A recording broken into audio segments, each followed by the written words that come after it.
welcoming our Sri Lakshmi Narayanan, Chairman ICT Academy, and Vice Chairman, Cognizant Emeritus Vice Chairman, Cognizant India.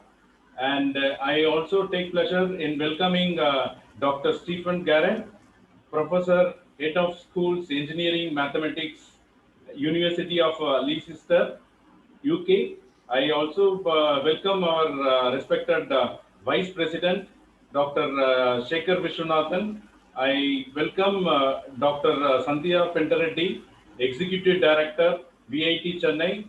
I also welcome our Professor and new Vice Chancellor, Dr. Ram Babu Kodali.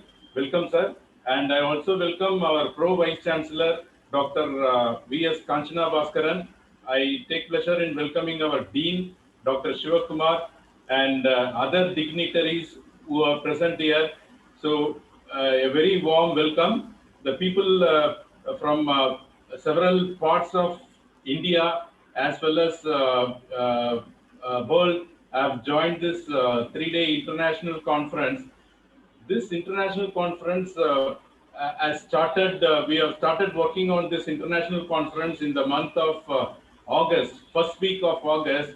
We This pandemic has disrupted several industries in the world. One of the major disruption happened is in education sector. We from kindergarten students to university students, everybody is working from home. Usually, when we say, we used to hear work from home concept in Western countries, European countries, like they used to say, I used to work from home, like that.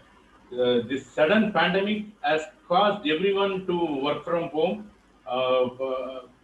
I would say this work from home concept is giving more productivity compared to the earlier going to the places for work, because we are avoiding this 1 hour, 2 hour travel period.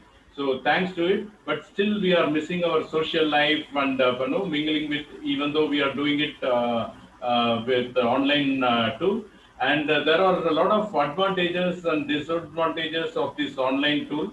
So it is a concept which has been following all over the world. So we thought it will be a wonderful idea to bring people, educators, alumni members, and then students and other policy makers in one platform, in an online platform, and then we can discuss on the pros and cons of the online education system. So this online international conference on current trend and future challenges in education is a 3-day conference which has been planned.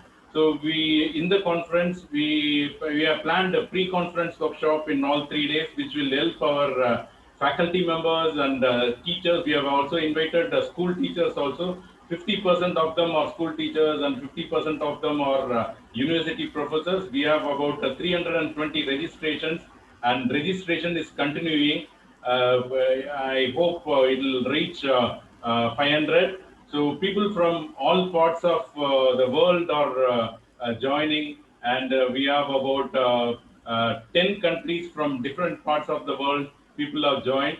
The top ranked country was USA, where we have about 17 participants, followed by UK, and then Malaysia, Singapore, and Bhutan, Sri Lanka, and no, South Africa, and a few more countries have also participants are there. And we have 7 eminent people who have accepted to give the keynote address, and they are from different background. Our guest of honor, Mr. Stephen, is one of our keynote speaker. We have SP Tyagarajan, and we have 6 more speakers from across the globe who have accepted to deliver the keynote address. And then we have panel discussions. We have 15 panel discussion. Each panel discussion will have experts from all over the world, our VIT university faculty, IIT faculties, US university faculties, who will be part of this panel discussion. Not only faculty members, we have called industry experts, our own alumni members, and then we have also have a student panel discussion to give the actual problem faced by the student. Also, we have called doctors to talk about the health issues in online platform. So we have a lot more sessions which is planned. So in want of time, I will stop here with my allotted time. I once again welcome everyone who are here, and also thank everyone for accepting to join this international conference on current trend and future challenges and support this conference. Thank you so much. Over to Subhasri.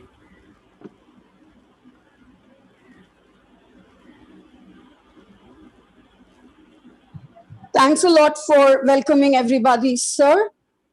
Moving on, under the able guidance of our beloved Pro Vice Chancellor, Dr. V.S. Kanchana Bhaskaran, we have been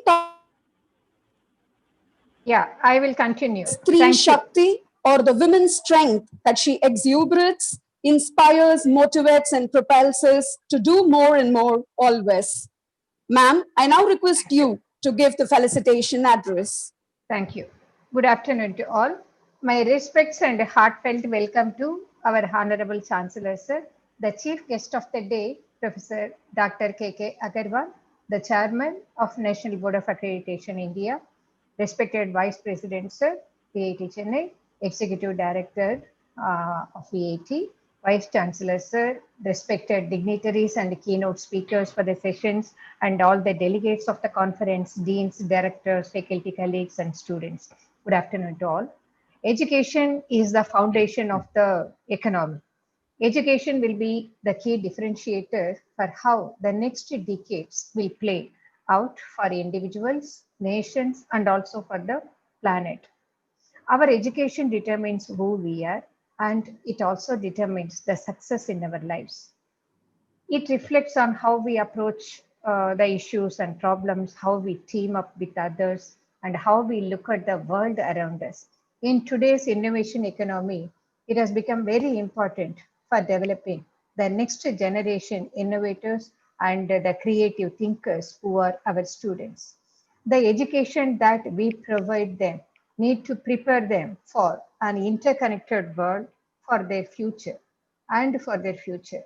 We are not aware of what set of skills would be required, at least a minimum of 30%, as they say, by the year 2030.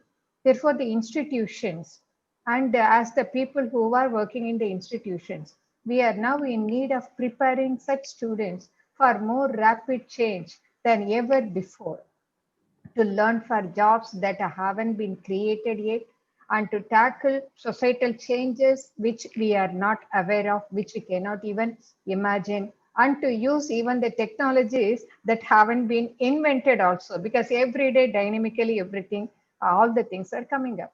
The continuous interplay between the emerging technological frontier in contrast to the current trends, are even, so to say, the trends which had been in existence even few months back in the field of education, and the range of cultural, social, institutional, and economic factors are going to be the primary deciding factors and challenges in front of us.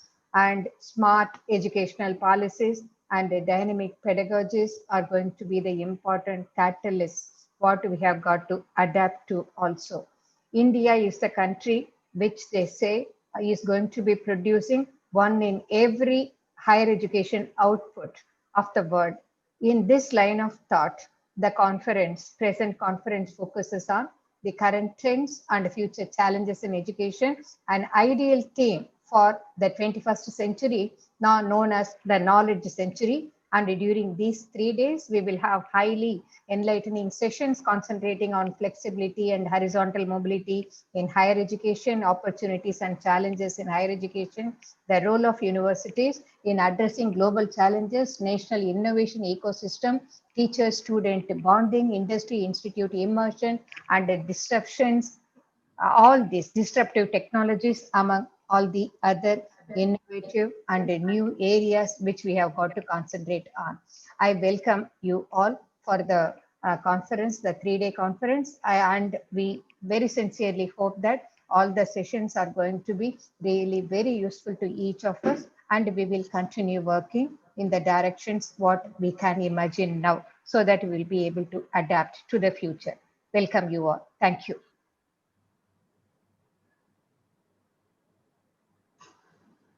Subhasri? Sridhar sir, you can take over. Good morning to everyone. Good afternoon and namaskar. Honorable Founder and Chancellor Dr. G. Vishwanathan, Chief Guest Respected Professor K.K. Agarwal, Chairman, NAB India, Respected Sri Lakshmi Narayanan, Professor Stephen, Madam Pro Vice Chancellor, Deans, Directors, participants, and faculty members. Welcome to VIT Vellore Chennai campus, the conference. Here, I'm going to present in front of you current trends, challenges, and future trends in education. Sir, presentation is not there, sir. Presentation is not visible now. Okay. Please share it, sir.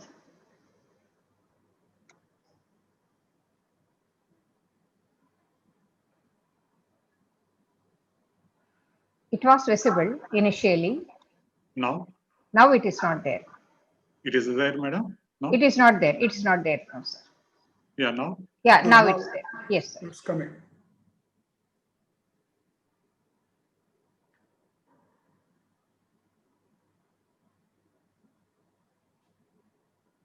Yeah.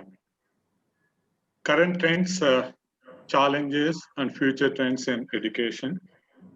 The plan of presentation is what is education, trends, challenges, future trends, tools for the future trends, conclusions. Education, madam clearly defined. What is education? Everyone knows as educators. There are different types of theories out there. I'm going to put my thoughts. Education means your acquisition of knowledge and skills. Either you are going to acquire the knowledge, either you are going to acquire the skills, you are going to acquire both knowledge and skills. Education is meant for the development of the mind. And the goal of education we can use for the development of mental purpose. If you are going to say the purpose of education is not jobs, getting the jobs or the professional growth. The purpose of the education is the development of the mind. What are things are required as a human being, as an educator? Imagination is very, very important, either to the student or any human being. Imagination, thinking. Now we are talking about critical thinking and interpretation of the data. We are getting a lot of data analytics, and people are doing that. Here, how you are going to interpret the data, whatever the decision you are going to take, intelligence. In the digital scenario, in the digital world, we are going to get a lot of information. At the same time here, and how you are going to apply the knowledge. The difference, if you are going to look at the definition for the intelligence, is ability to apply knowledge. Knowledge is plenty of the knowledge is available and information. The finally here is the decision making. Wherever you have the data, wherever you have the information, as an educator, and you have to take the decision making itself. And if you're going to say the definition for the education, at the same time, the education can be two types. One is the formal education. Without going to school also, you can get education. And second one is informal education. There are two methods of that. If you're going to see the outliers, the great in the world, some of outliers, they don't have the formal education. And here, informal education, what type of parameters are required? Attributes are required for the informal education. The first thing is imagination itself. If you are going to compare human being with the living things, other living things, what we have, imagination. Knowledge, you are going to, skills, intelligence, means here the thinking, judgment. Here the outliers always they have the two attributes. One is the step change attitude, and finally the spirit. The spirit is very, very important to become the outlier. So once if you know that what are the parameters and what are the attributes for the outliers, now kindly look at that what are the trends are going on. Here already the sir is there, Professor K.K. Agarwal, as the chairman and MBA. Current trends are integrated, modular, flexible academic programs, choice-based credit system, outcome-based education, learn to learn. At the moment, we are going for only learn to learn. Activity-based learning, project-based learning, quality assurance through accreditation. Then only here, and the quality is going to enhance. Recognition of under Washington Accord, ranking, benchmarking, best practices for the academic excellence itself. Even the new education policy, Honorable Prime Minister of India declared all the things, means here the flexible program, the quality, at the same time critical thinking we are focusing. So once if you know that what are the trends are there, now we have to move to the survival. Why survival in the sense here, the inclusion of higher education that is going to enhance next 10 to 20 years. Whenever the inclusion that is going to enhance, that definitely here more players are going to come in the education itself, then here the survival is a major challenge. And competitive advantage, always either human being or as an organization, always we have to maintain the competitive advantage. We should be better than others. Quality assurance and accreditation, and here all the customers, they are looking for that. How much quality I'm going to get it? Quality assurance through accreditation process, academic flexibility, and here the challenge is critical thinking. Knowledge is there, the data is there. At the same time, what is required is here critical thinking. That is, we have to enhance. So cost is also going to play. How you are going to minimize the cost. Stakeholders satisfaction, students and faculty recruiters. There are three stakeholders are there, and definitely we have to enhance the satisfaction level and the reputation and at the same time image of any educational institute itself. These are the various challenges at the moment we are facing.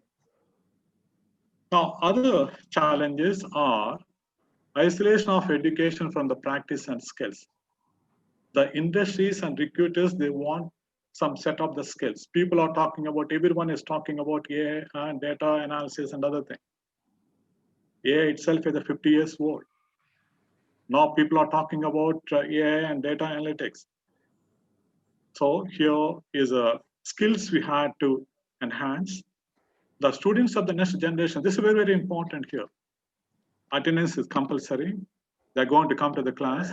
Only first 3 lines or 4 lines of the benches that are mostly they're attentive. Remaining other, we don't know that. Their body is there in the classroom. What I'm saying that here, the students of the next generation, they're the best class.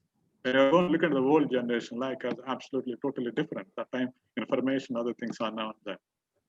Now here, the next generation, we had to focus. The people of the next generation, including the faculty members, after completion of their PhDs from the very good institutes, they're going to join as a faculty, next generation. And involvement of the people, here the education is here, when you're going for the critical thinking and involvement of the people is going to commitment of the stakeholders. That is, all the stakeholders should be committed, to the students, to the faculty members, to the recruiter also, and they have to commit it. Mismatch between the need of the industry, ability of the skilled engineers and people. The trend at the moment is going on. Only everyone wants only respected VC sir, sorry to interrupt, sir. We have scheduled. I'm going to complete. Yeah, within 2 minutes, I'm going to. Definitely, time is very, very important. Here is focus. What are the tools are there? Just I'm going to. I'm sorry, and there are 4 tools are there. Balance scorecard. When we are going to implement the balance scorecard, and customer perspective, internal process perspective, learning and growth perspective, and financial perspective. And another tool is that here the quality function deployment. Whenever talking about quality, the quality should be deployment is very, very important. There is a 1966 itself, there is a tool is there and here. And this is the part of when we are going to develop any program and other, the TQM can be. And 4P excellence model already we are discussing and we can enhance. Conclusion is very simple. Always we had to go for that. If you want to go take the higher education to the next level, continuous improvement, mutual respect, and control on the time. Basically, I think here I missed the time itself. Thank you very much. Thank you, sir. From helping startups and MNCs grow to building high-performance teams and effective products, she has worked with many companies in USA and India. Under various capacities, she has been developing VIT since 1986 and has been instrumental in establishing the VIT AP University. With close to 30 years of experience in product development, administration, strategic and operational leadership, she believes in continuous improvement and making learning a joy. I am happy and privileged to welcome our beloved Executive Director, Dr. Sandhya Pentareddy, to address the gathering. Welcome, ma'am.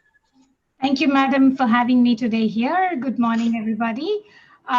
It is very heartening to see that Department of Mechanical Engineering is conducting this very important conference on current and future trends in education. I think nothing can stop them, right? Least of all Corona. So that's really good. And there are a good set of keynote speakers. I mean, eminent keynote speakers and very wise panelists that you will be listening to in the coming 3 days.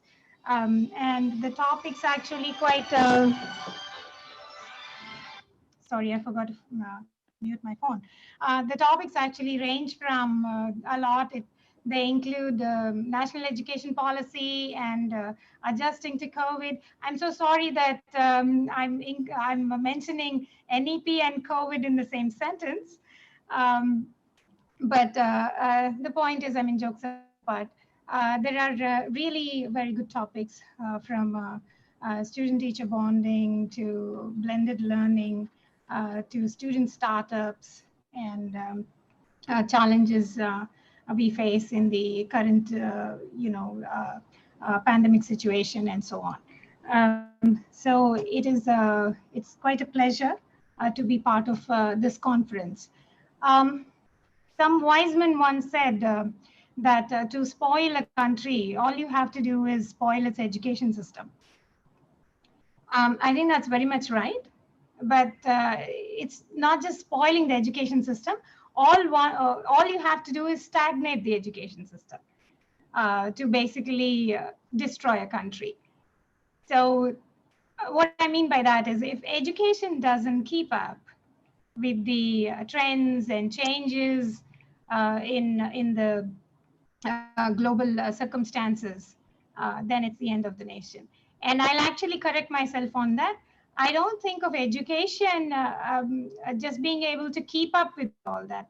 It should be on the forefront of it. We should be the ones who create the change. We shouldn't be just preparing for the change, but we are the ones who should task ourselves with creating the change. And around the globe, there are such universities. There are many notable universities that have made the world, so to speak, right? Not just technology-wise, but many socioeconomic factors and so on. So I think the role of education is far greater than a normal person would think. And Professor Kodali has actually mentioned a lot of that. This type of conferences, I think, help grow our imagination, innovation capability, and it opens up our eyes to certain other angles of thought that are probably new to us. And that's what I hope to see. I hope to see difference, variation. If all of us are thinking the same, then we really don't contribute much to each other. But what I want to say is diversity and plurality. And I think, and I'm not going to take any more time. I want to thank the School of Mechanical Engineering for hosting this conference, and wish them all the best. Thank you. Thank you, ma'am. An epitome of vibrance and a vision. Madam, sorry to interrupt. Yes, sir. I would like to welcome you. Yeah, thank you. Good afternoon, everybody. I'm Shekhar Viswanathan, the Vice President of VIT. I join Dr. Sridhar in welcoming our chief guests of honor, and other participants from various countries. It's so nice to have all of you here in spite of your busy schedules. The most important part today is about the effect of COVID on education. I think we have to discuss that, which is going to be dominating the conference perhaps. I mean, what has not happened in decades happened in weeks. People say that, we should have done this long time ago. A lot of it should have been done, but, seeing the glass half full, even though Corona has had many, many bad effects, there are some good effects of Corona, which includes our modernization of education, if I can use the word modernization. So, the future is not going to be just online, nor just physical campus model. It's going to be a combination. It's going to be a hybrid model. It's going to be a blended model, because the complete online model has been tried and has not been successful. A physical interaction and teacher is required. I don't think that the teacher will ever go away. It's not going to be automated, at least anytime soon. So I'm sure the blended model is going to be the way to go in the future. The other important point which I want to mention, which could provoke your thoughts, is about autonomy and accountability. It's very much required in education, especially higher education. So I'm talking about various levels of autonomy. When it comes to administration, the government and the policymakers giving autonomy to the institutions, various the levels of institutions, and within the institutions, the faculty and others getting autonomy to academic autonomy to do most of their work. So, autonomy, it goes with accountability. I don't have to say that, but it's very important that autonomy plays an important role in the higher education. And the other point which I want to mention, the big elephant in the room, is the new education policy. India is one of the biggest countries in the world as far as population is concerned. It's the second largest country in the world. And the education of India is set to change. It's going to have a big impact throughout the world. And the new education policy is a big, big welcome step for our nation. We have all been demanding, under our able leadership of Chancellor, we have been demanding liberalization of our system. And finally, we see the light at the end of the tunnel. I'm sure when well implemented, this new education policy is going to give a lot of autonomy to the institutions, which we have been craving for. Fortunately, we have become a deemed university, and we have, to a greater degree of extent at VIT, a lot of freedom in academics. But many of the institutions in India, which are called affiliated colleges, are suffering from lack of autonomy. This new education policy is going to liberalize all the affiliated colleges, which is a big welcome step. It's going to treat both private and public institutions on par when it comes to funding and policies, etc., which is a big welcome step, because a level playing field will encourage scientists and faculty from any type of institution, whether they're in IITs or state government universities or central government universities or private universities or deemed universities. It shouldn't matter whether they are students of such institution or not. So anyhow, the classification is also going to change. So there's a lot to be excited about. There's a lot of positivity in the air, in spite of this negativity of Corona. I'm sure we'll all be able to take care of the positivity and stay happy. Thank you. Thank you, sir. And I would like to now introduce Professor Stephen Garrett. He is currently holding responsibilities like Head of School Engineering 2019 onwards. He's a chair of School Management Group. He is a head of School Mathematics and Actuarial Science. He's also a chair of School Management Group, Mathematics and Actuarial Science. Member of College Leadership Team, Science and Engineering. He's also a member of Senior Leadership Team, University of Leicester, and steering group member for Research Center for Quantum Social and Cognitive Science. He is also a chair of program approval panels university-wide. He is also holding a member of Research Strategy, Policy and Performance Committee, University from 2019 to 2019 onwards. He is also holding a significant other responsibilities in academia and industries as well. I would now request Professor Stephen to address the gathering. Thank you. Thank you very much indeed. You make me sound very busy, but it's an absolute pleasure to be here despite being very busy. So I'm going to keep my words quite brief now, and I'll come back around 3:20, I think it is your time for the keynote address. But ultimately what I want to say is that it's an absolute pleasure to be here and to be part of this really important discussion right now. I only wish I was there in person. India is certainly a place that every UK child grows up hearing about, and I think it's fair to say that we're very fond of India over here, and we have a warm affection. From the things we see on TV to the immensely positive influence India has on British culture still, and I see that growing, and the very kind people we meet in the UK that have moved over from India. So it's a place I certainly want to visit as soon as I possibly can, and VIT will be top of my list of places to go.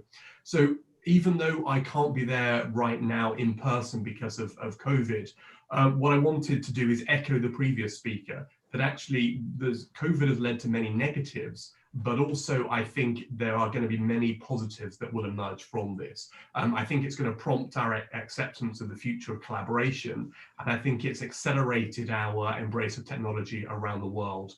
So one great advantage I think we're going to see is easier international links that our embrace of the digital world is going to enable, and not least I think that's going to be the educational sector as we're demonstrating now. So I can't think of a more perfect time for this meeting, for this conference, and I look forward to the rest of the conference, and I look forward to yet closer links between the UK and India, and I look forward to yet closer links between the University of Leicester and VIT in particular. So thank you very much indeed for the invitation, and I look forward to what we've got coming.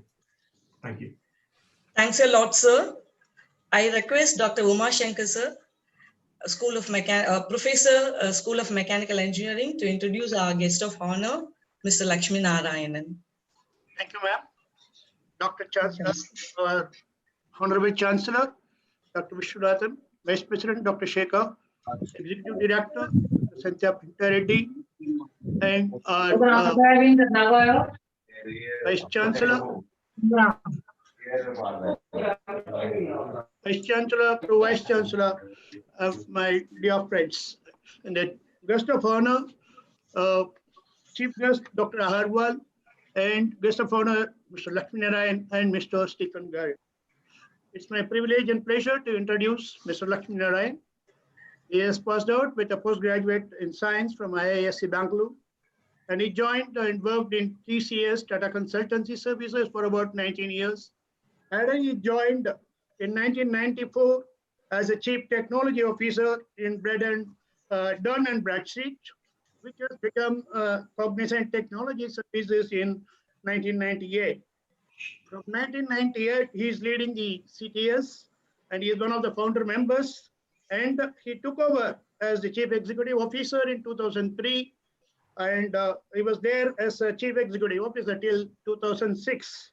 So within 3 years, he has made from $2.82 billion to $13.36 billion, about 6 times the worth of CTS he has enhanced. And he has also become the Vice President, Vice Chairman of CTS till 2016. And he has relinquished as continuing as Emeritus Vice Chairman of CTS. And he took over as the chairman of ICT Academy, which is the public-private partnership of India as a skill India vision, which has about 7 pillars. And he's doing a great job in leading us all in reskilling the India towards the 20th century. Thank you. Thank you. He is also having. Thank you. That's a great introduction. I feel honored to be part of this particular group to give my address. Excellent topics about the current trends and the future challenges. I'll talk about a few examples that I've noticed in the last 6 months.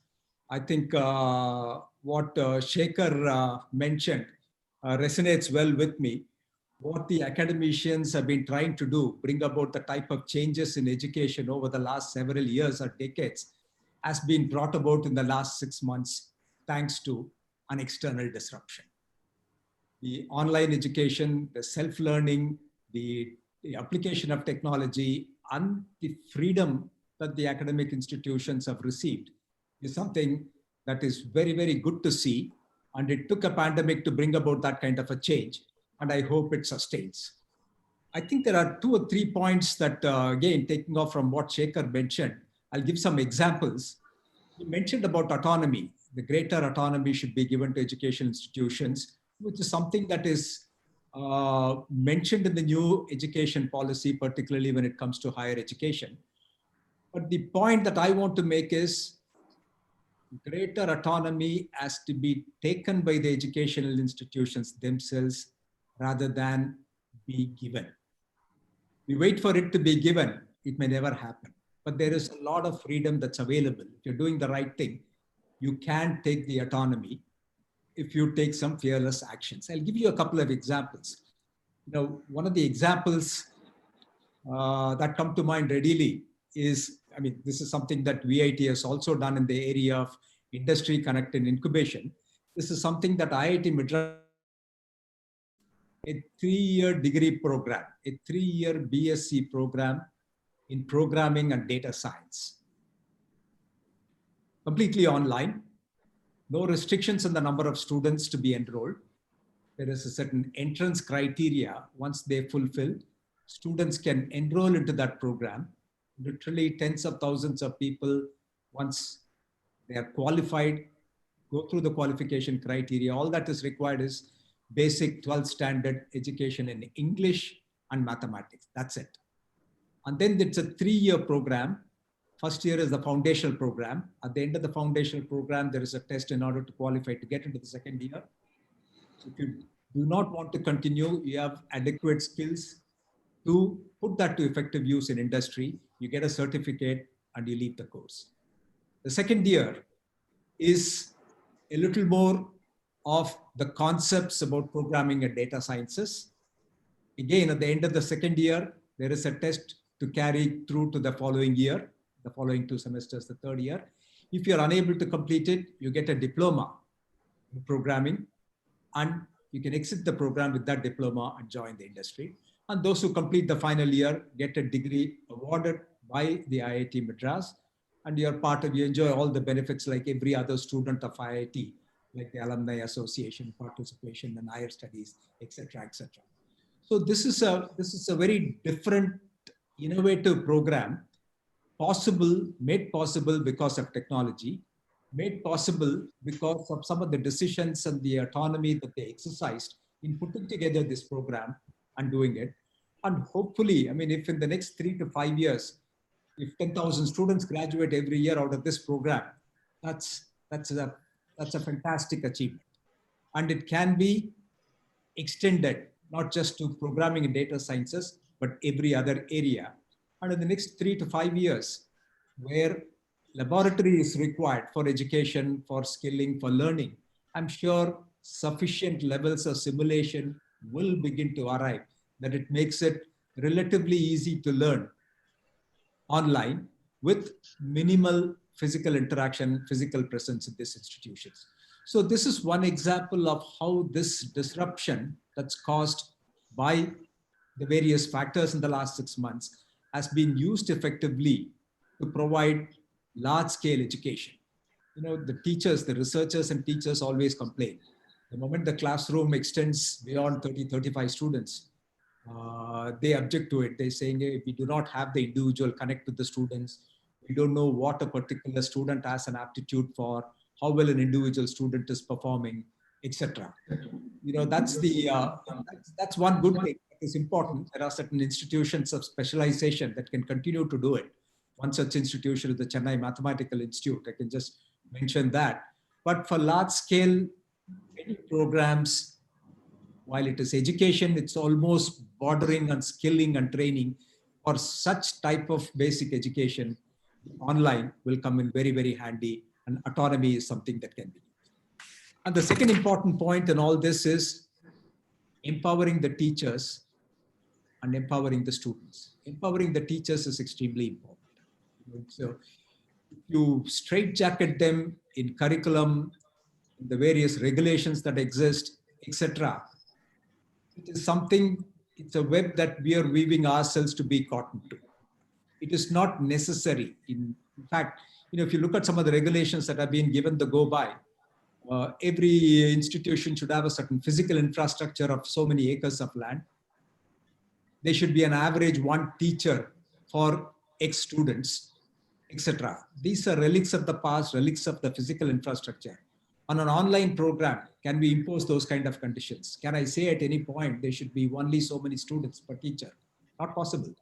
There are people who are enrolling, they are looking at the various artifacts that are available, they are learning, and that self-learning, learning to learn and self-learning, as defined by Malcolm Knowles, it's come to be true. It's not just about using the facilities that are available, is to understand without someone's assistant, what is it that I need to learn? Diagnosing the learning needs, and then looking at formulating the learning goals, identifying the human and material resources for learning, and evaluating the learning outcomes.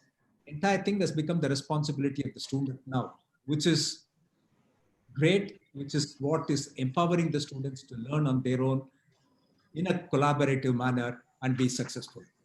The other example that I want to give is ICT Academy itself. ICT Academy, a skilling institution, which is the knowledge partner for this particular conference, has been focused predominantly on teacher training, keeping them up to date, bringing industry. You know, ICT Academy has partnerships with Microsoft, Oracle, VMware, Qualcomm, you name it, they have the collaboration, and the training and teaching part of those organizations have been brought to bear to educate the teachers and professors and colleges and the students.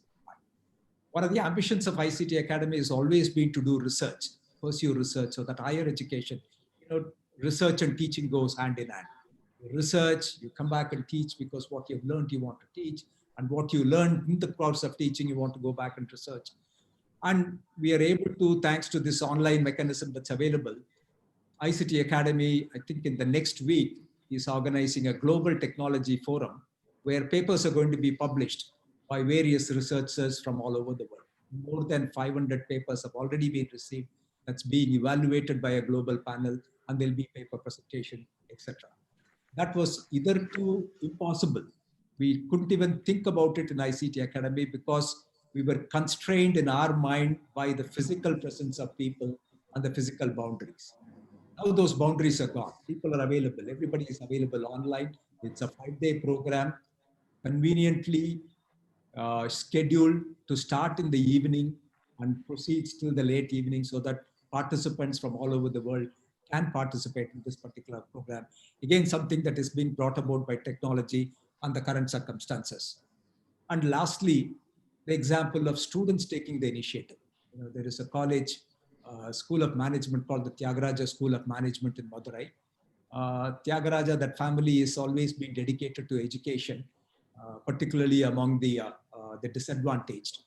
And that management school, which is among the top 50, has empowered the students on top of the regular classes and the case studies and the project that they do. They've empowered student committees to interact with industry, bring about industry leaders on webinars, on projects, on simulations, on real life cases that students can work on as interns by residing wherever they are, either in the campus or in the respective homes. So this initiative has been entirely driven by the students. The college provided the opportunity and set the direction, and the students who have taken the initiative are enjoying the learning that's happening in this process. So autonomy and empowerment, autonomy for the institution, empowerment of teachers and students is the way forward, is the future trend. And we are at the right place at the right time. The technology is available.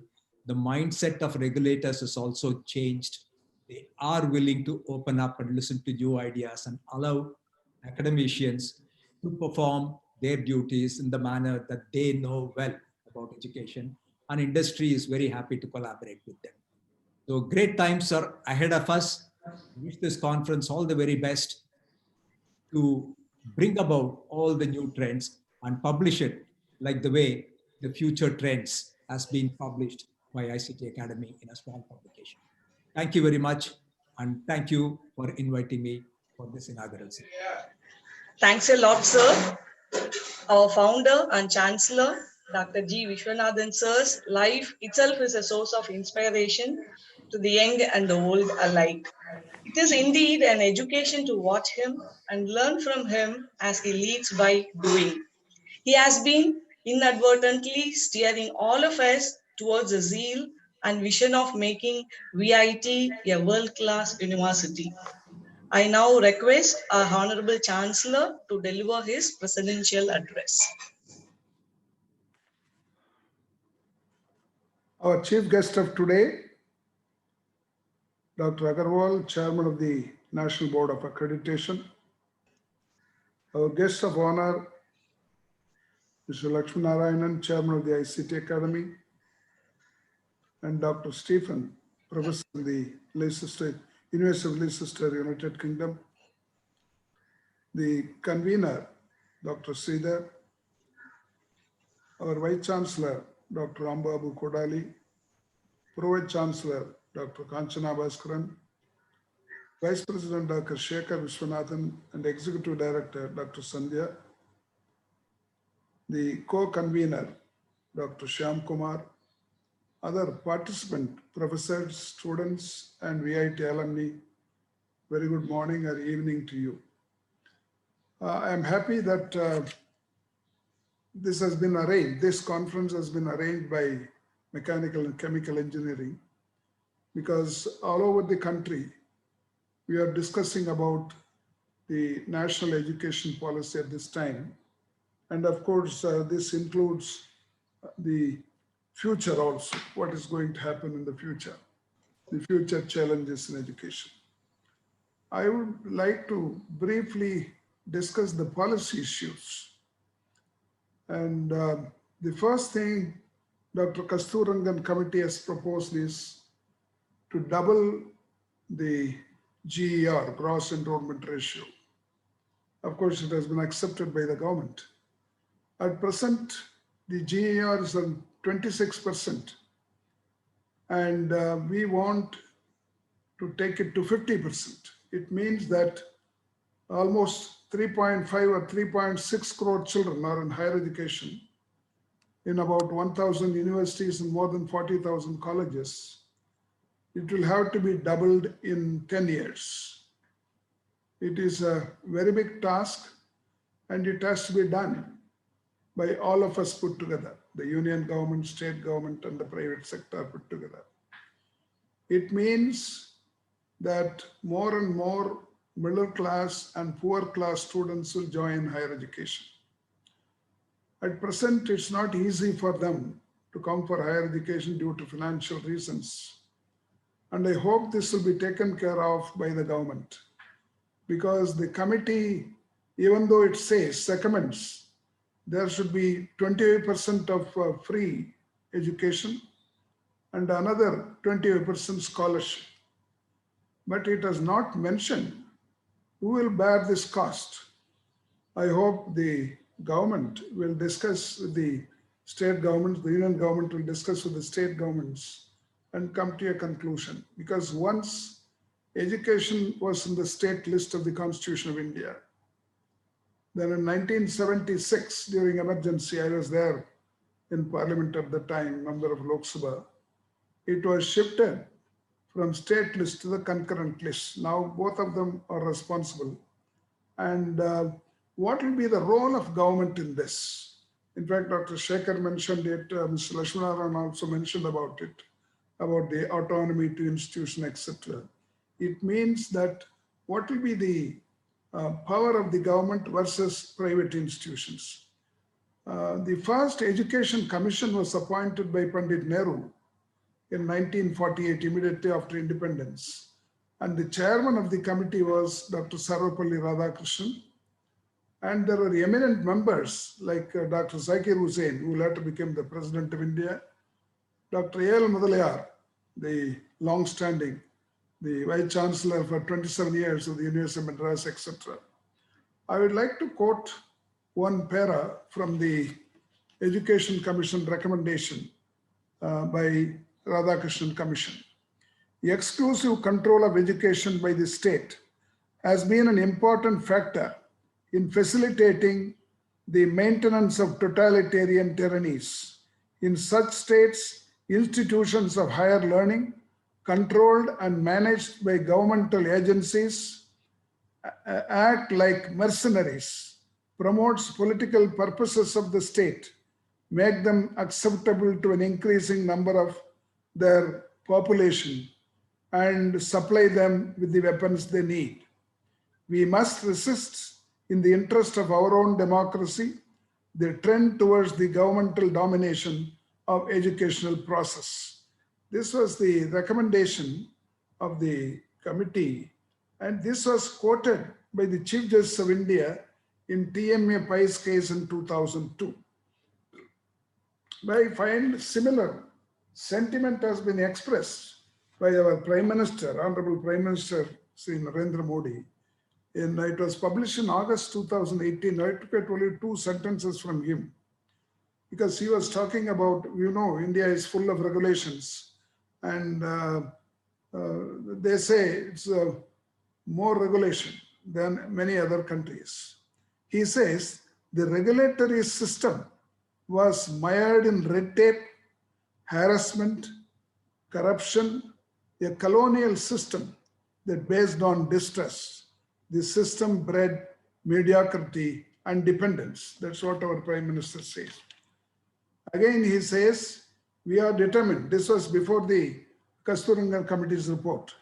We are determined to end the Inspector Raj and bring supporting, enabling system that will mentor, train, and orient the teachers. That's what our Prime Minister has mentioned. I hope this will be implemented in the new education policy. Another important thing which the committee has recommended is to do away with the affiliating system which is in existence in our country. This affiliating system does not exist anywhere in the world except India, Pakistan, and Bangladesh due to historical reasons. Now they are also trying to change, but this committee says that within 15 years, the affiliating system will come to an end. There will be only 3 kinds of universities. Now we have various kinds of universities, depending upon the funding, etc. It says there will be only 3 kinds of universities. It will be research-oriented university, teaching-oriented universities, and degree awarding autonomous colleges. So these will be only 3 institutions, and there will be no discrimination between university funded by central government, state government, private sector, etc. This is a very good thing which has been recommended. I hope the government will implement this. Ours is a great country of diversity, a growing economy. Whichever country concentrates on education, they become advanced countries. I always quote compare the Asian countries who are with us. In 1960, the per capita income of India and China was same, almost $80–85. It was $160 in South Korea and $460 in Japan. Those countries concentrated, particularly South Korea and Japan, concentrated on education. Now, the per capita income, ours is $2,200. It is $35,000 in South Korea and crossed $40,000 in Japan. Of course, China has also crossed. It is almost 4 times that of us. It means that unless we make a progress in education, economic progress is not possible. And also there is so much inequality in the society. Whatever we generate, it goes only to particular sections of the society. In fact, according to Oxfam, the top 1% population of the country owns and controls 73% of the wealth of the nation. Only education can be a leveler. It can bring down the inequality. So we have to concentrate on offering more students higher education, both especially the poor class and the middle class, the rural areas, because there is so much inequality even within education. For example, one state like Tamil Nadu has 50, GER is 50%, another state is 15, 16%, some states, and it depends on individuals, areas, rural area, urban area, high cost, low cost, etc. And it's not easy to govern such a country. I know. I've been there more than 50 years as a member of parliament, as a member of the assembly, as a member of the cabinet, etc. It's not easy to, and also we have problems in languages. For example, we have recognized only 22 languages in the Constitution of India and the 8th schedule. But according to 2011 census, the major languages are 121. And if you include the dialects, it becomes 19,500. So it becomes also an important issue as far as implementing the education is concerned. Of course, the committee has dealt with it in various areas. And one major change has been made, important changes, the 3-language formula. You know, the country is following 3-language formula, but this state has been following 2-language formula more than 50 years. When I was in parliament, this 3-language formula was approved by Lok Sabha in 1968.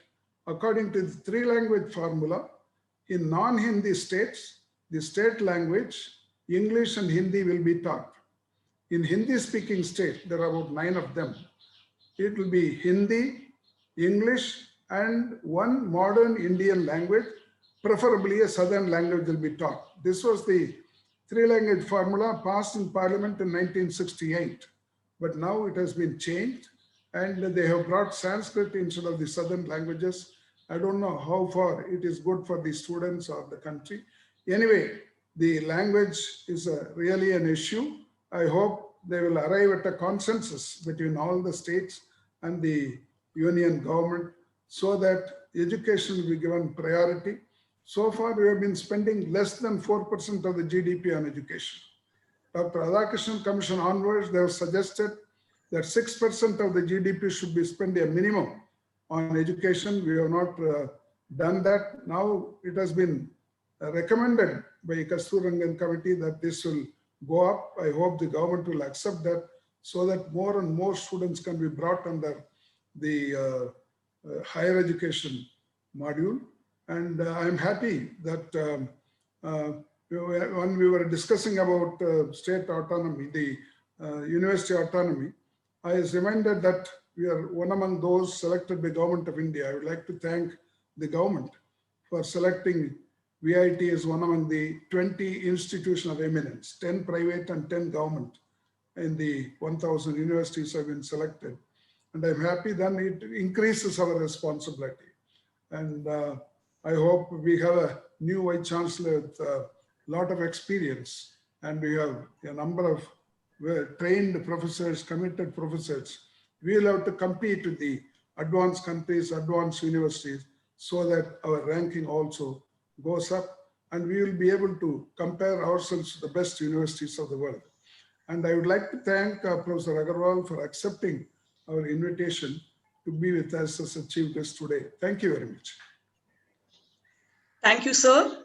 Now I call upon Dr. R. Sivakumar, Dean, Professor of School Mechanical Engineering, to introduce our chief guest for the day. Thank you, ma'am. Good afternoon to all the members present here. It is my pleasure to introduce our chief guest of this conference. Our chief guest of the day, Dr. K.K. Agarwal, is the chairman of the National Board of Accreditation. He has been associated with the NBA since its inception and has NBA in various capacities for years, contributing to its growth. After a distinguished service of 27 years at NIT Kurukshetra, Dr. K.K. Agarwal has served as Pro-Vice Chancellor of GJU and founder, Vice Chancellor of GGS Indraprastha University. He is a researcher par excellence with more than 400 papers published in various national and international journals. And his most notable contribution is towards the reliability analysis for PSLV.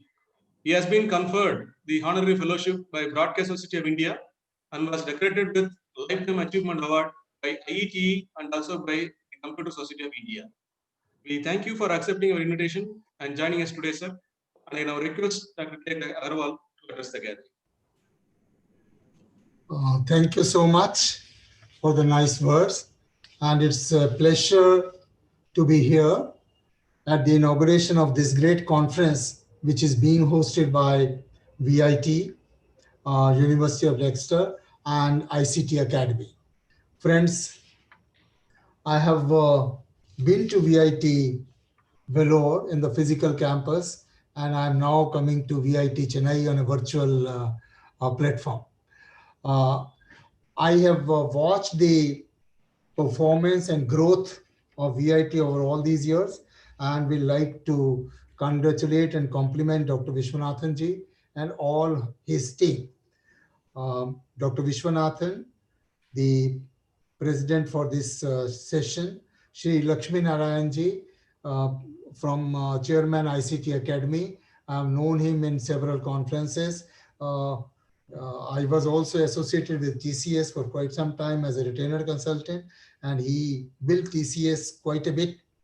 Then Dr. Stephen Garrett, Dr. Sekhar Vishwanathan, Dr. Sandhya Pantareddy, Dr. Rambabu Kodali, Vice Chancellor, Dr. Kanchana Bhaskaran, Pro Vice Chancellor, Dr. Sridhar, Convener, and Dr. Shyam Kumar, Co-Convener. Other distinguished delegates, which I have been told are across the world at the moment, and faculty of this great university. I'm so happy to be here, and first of all, let me congratulate you for having the Institution of Eminence status after good ranking and accreditation status. The Institution of Eminence status, according to me, is just a tool to give you more autonomy, which Dr. Vishwanathan talked about and Shekhar also talked about. See, autonomy in education is something which had been missing in this country like anything. And we are now taking some steps in that direction. I won't say it's enough. It's so far too late, too little. Let me admit that. But nonetheless, it's a way to go forward, because without the autonomy, universities cannot really flourish and deliver what we intend to deliver. And when I say that, I mean autonomy at every level. Autonomy at the level of the university, autonomy at the level of departments, autonomy and empowerment to the teachers, and empowerment to the students at times, which has been well recognized under this policy for the first time, where students are being empowered quite a bit. So many of my previous speakers in the session have raised these issues. I subscribe to all these issues and only hope that we cross the difficult path gradually, slowly, but eventually, because this policy has listed some very good steps, but obviously implementation is a challenge at many points, and we will have to work towards that. Dr. Vishwanathan, being from the political world earlier, was one of the very early takers of the fact that the education must be supported by private players also. And we see the results of that initiative today. The country has quite a few institutions which have flourished like anything compared to the best in the country. And that's a great step forward, and we have to take it along. He also mentioned about a lot of inequality in the society, and education has to be a means to bring about equality in the society. He did say education could be a leveler. I fully agree, And as a member, as a matter of fact, I remember when I was President Computer Society of India and President of SEARC Computer Confederation, I was giving the presidential address, I think in Sri Lanka, and where I said, I can see the word equality as E plus quality. So unless you use E, that is IT, information technology, and unless you have quality as a focus, equality will not come in society. So according to me, so to bring about equality in the society, two concepts which must come in is use of information technology, going to a digital world, which itself is a great equalizer, and going to the quality concept, which can lead to equality. I remember a very nice address in US once. He said there are only two equalizers in this world, and both are ITs. First IT is income tax, and second IT is information technology. These are the only two which do not spare anybody, and therefore they can be the best levelers in this world. So I'm happy that this conference is being held on virtual mode. We had to do it because of the COVID situation. And I agree 100% with Shekhar Vishwanathan when he says that the future will not be completely online. Future will not be completely face-to-face. Future will be a mix of the two. People are talking about blended learning and so on and so forth. And last evening, while reading a paper, I came across a very beautiful term. They say that the future campus of a university will be phygital campus. It's physical come digital. So all universities will have to operate from phygital campuses in future. And my take on this is we will have to stop optimizing resources on the physical campus. We will now have to learn a new game of optimization, that is optimize our physical plus digital resources as one entity, because we will have to deal with both. And that could be one method of bringing down the cost of education, as Dr. Vishwanathan was rightly concerned with, because as we grow digitally, the digital world is one word where costs have been coming down like anything. As a computer scientist, I have always been saying this is probably only one technology where power has been increasing every day and cost has been decreasing every day. I don't find any other technology where these two things have been simultaneously happening and at that rate of scale. And therefore, we have a beautiful paradigm ahead of us where this is a digital world. And I agree with Lakshmi Narayanji fully when he says that COVID has forced digitalization on us. It might have taken a couple more years to come to this level. It had to come, but COVID has forced us, and let's take advantage of this situation. I was reading, after all, lockdowns have not been all that bad in the history of the world. Newton discovered law of gravitation when he was in lockdown. The very basic law of gravitation was discovered by Newton because he was sitting in the lawn of his house. Cambridge was locked down for more than 1.5 years, and he saw an apple falling, started thinking about it, and discovered law of gravitation. So friends, situations like COVID sometimes give us an opportunity to think about things for which we do not have time at all in the routine life of the world. So therefore, I believe that many of us would be able to think something unusual. And I find many examples in this country during COVID. Many vice chancellors have told me the initiatives. Many new technologies have come to us. After all, our educational institutions have designed ventilators at such a low cost, only because COVID necessitated it. I was so happy to learn that a ventilator of the size of a toaster in the kitchen is available at 1/10 or 1/20 the price. Some bright students just converted the helmet which you take when you take a walk under the sea to convert into a ventilator, because after all, that also gives you oxygen supply. And that conversion was done only with the help of a simple valve, which they printed using a 3D printer, which itself was designed by them. So they are, once put to challenges, we have delivered. And your conference, I find, we'll have great speakers, Professor Tyagarajan, Dr. Nair, Dr. Ambuthambi, Dr. Furkan Kamar, Dr. Agarwal, Mahesh Agarwal. I think this will be a very rich delivery at the end of this 3 days conference. And we will have certainly some very good recommendations coming out of this great institution of learning. Friends, most of the speakers have already talked about national policy of education. It's a very great policy. Let's see how to implement it, to what extent. Our first lesson I would like to convey here is just look at the responsibilities of Dr. Stephen Garrett, who is your partner in hosting this conference. He takes care of School of Engineering, School of Management, School of Mathematics, and Actuarial Science. Can we create some such situations to encourage multidisciplinarity in this country? See, we kept on compartmentalizing narrower and narrower.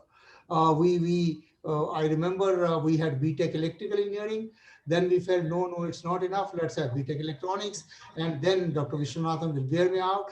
We had 25 variants of electronics and communication engineering approved by AICT, and about 25 variants approved in computer science and engineering. And finally, when we believe, today people think, let's start BTech AI. Now, AI is a specialized, super specialized subject, but the demand today, friends, is to have a very fine balance between depth and breadth. Our problem, particularly with engineering education, has been we started creating more and more depth. Mechanical engineering department would always feel, I'm sorry, the conference is being hosted by mechanical engineering department, but this is just a coincidence, that let's teach more and more of mechanical engineering to make a better mechanical engineer. But then we forgot the process, that we made a better mechanical engineer, but we did not make an engineer at all. We did not make a human being at all. So pyramid of education has to be firstly a good human being, then a good engineer, then a good mechanical engineer, and then maybe a good air conditioning engineer, and so on. We lost on that pyramid in the race of specialization and super specialization. I think we have to come back to this and see that we inculcate breadth along with the depth of the subject. I'm just quoting very noted economist, Keynes, which all of us have read. He says, an economist must be a mathematician, historian, statesman, philosopher, and in equal measure. This is one of the best economists in the world who says that. I was reading a conversation between the president and prime minister of a country. They were looking for a chief justice and they were trying to debate the pros and cons. And the discussion is very nice. They say, after all, the person we are looking for to be the Chief Justice of India will be a person with impeccable integrity, excellent communication skills, excellent articulation, very hardworking, very good team player. In addition, he knows law also will be an added qualification. So the point which I'm trying to say is there are basic attributes which are more important, which we have to inculcate, which we have to bring in. So autonomy and empowerment will require that. And finally, friends, I'm so happy that your conference is having panel discussions, not only amongst faculty, not only amongst industry, but amongst other stakeholders. I was extremely happy when you said you will have panel discussions with doctors. You will have panel discussion with students, because it is those sections of the society who have to tell us what engineering we should do for them. Whenever I address the doctors, I always say, you should be grateful to the engineers to make your life easier. Today, doctor's life depends upon so many engineering marvels, without which he would be totally handicapped.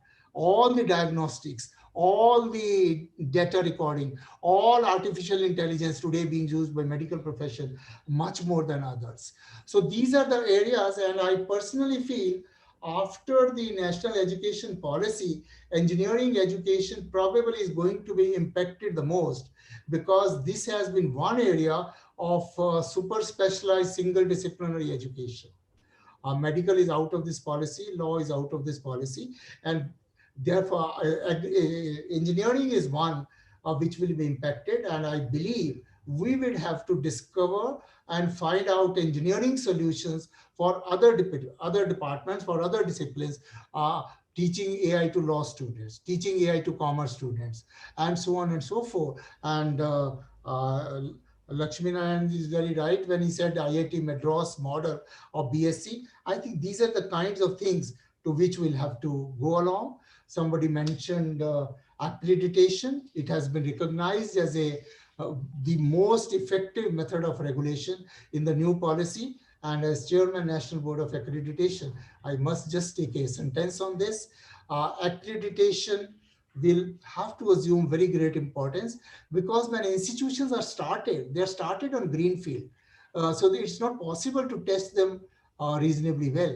It's only when you go in for accreditation, you are already 6-7 years old and can be tested. And therefore, accreditation will assume a very great importance. And a special vertical has been coined for this. Washington Accord was also mentioned by the Vice Chancellor. I'm happy to announce India has been a member of Washington Accord for last 8 years. And now we have got an extension for another 6 years of Washington Accord, where our engineers from accredited institutions can practice in all the 20 countries without facing any hassles. That is the advantage of Washington Accord. And just a sentence, Washington Accord's extension required for us to be approved by 75% of the 20 countries. And I'm so happy to announce that all the 20 countries in the world agreed with Indian system of accreditation NBA, and all of them voted for it. And with 100% votes, we got extension to Washington Accord. And I compliment all of you for assisting in this whole process, and wish all of us work jointly to take the education to the next level. Private, public, all have to join hands. The work is so great that I only say, let's keep on replacing ors by ands, and we will win over this paradigm shift. With this, I thank Dr. Vishwanathan in particular, and all of you at VIT for giving me an opportunity to be a part of this great conference, and wish you all the great, very best discussions and deliberations. Thank you very much. Thank you, sir. To propose a formal vote of thanks, I now call upon Dr. Shyam Kumar, Senior Associate Professor of School of Mechanical Engineering and also the co-convener of this conference. Thank you, Vasagi Madam. Very good afternoon to all the dignitaries and participants of this inaugural session. Success of ICT FC 2020 is because of the constant support and contribution from many people. And I'm very happy to propose this vote of thanks. First of all, I would like to thank our Honorable Chancellor, sir, respected Vice President, sir, Executive Director, Madam, Vice Chancellor, sir, Pro Vice Chancellor, Madam, Dean, School of Mechanical Engineering, and all our faculty members of VIT Chennai for their excellent support and guidance for organizing this conference in style. Next, I would like to extend my sincere gratitude to our distinguished chief guest, Dr. K.K. Agarwal, sir, Chairman, National Board of Accreditation, for accepting our request to preside over this inaugural function in spite of his very busy schedule. Thank you, sir.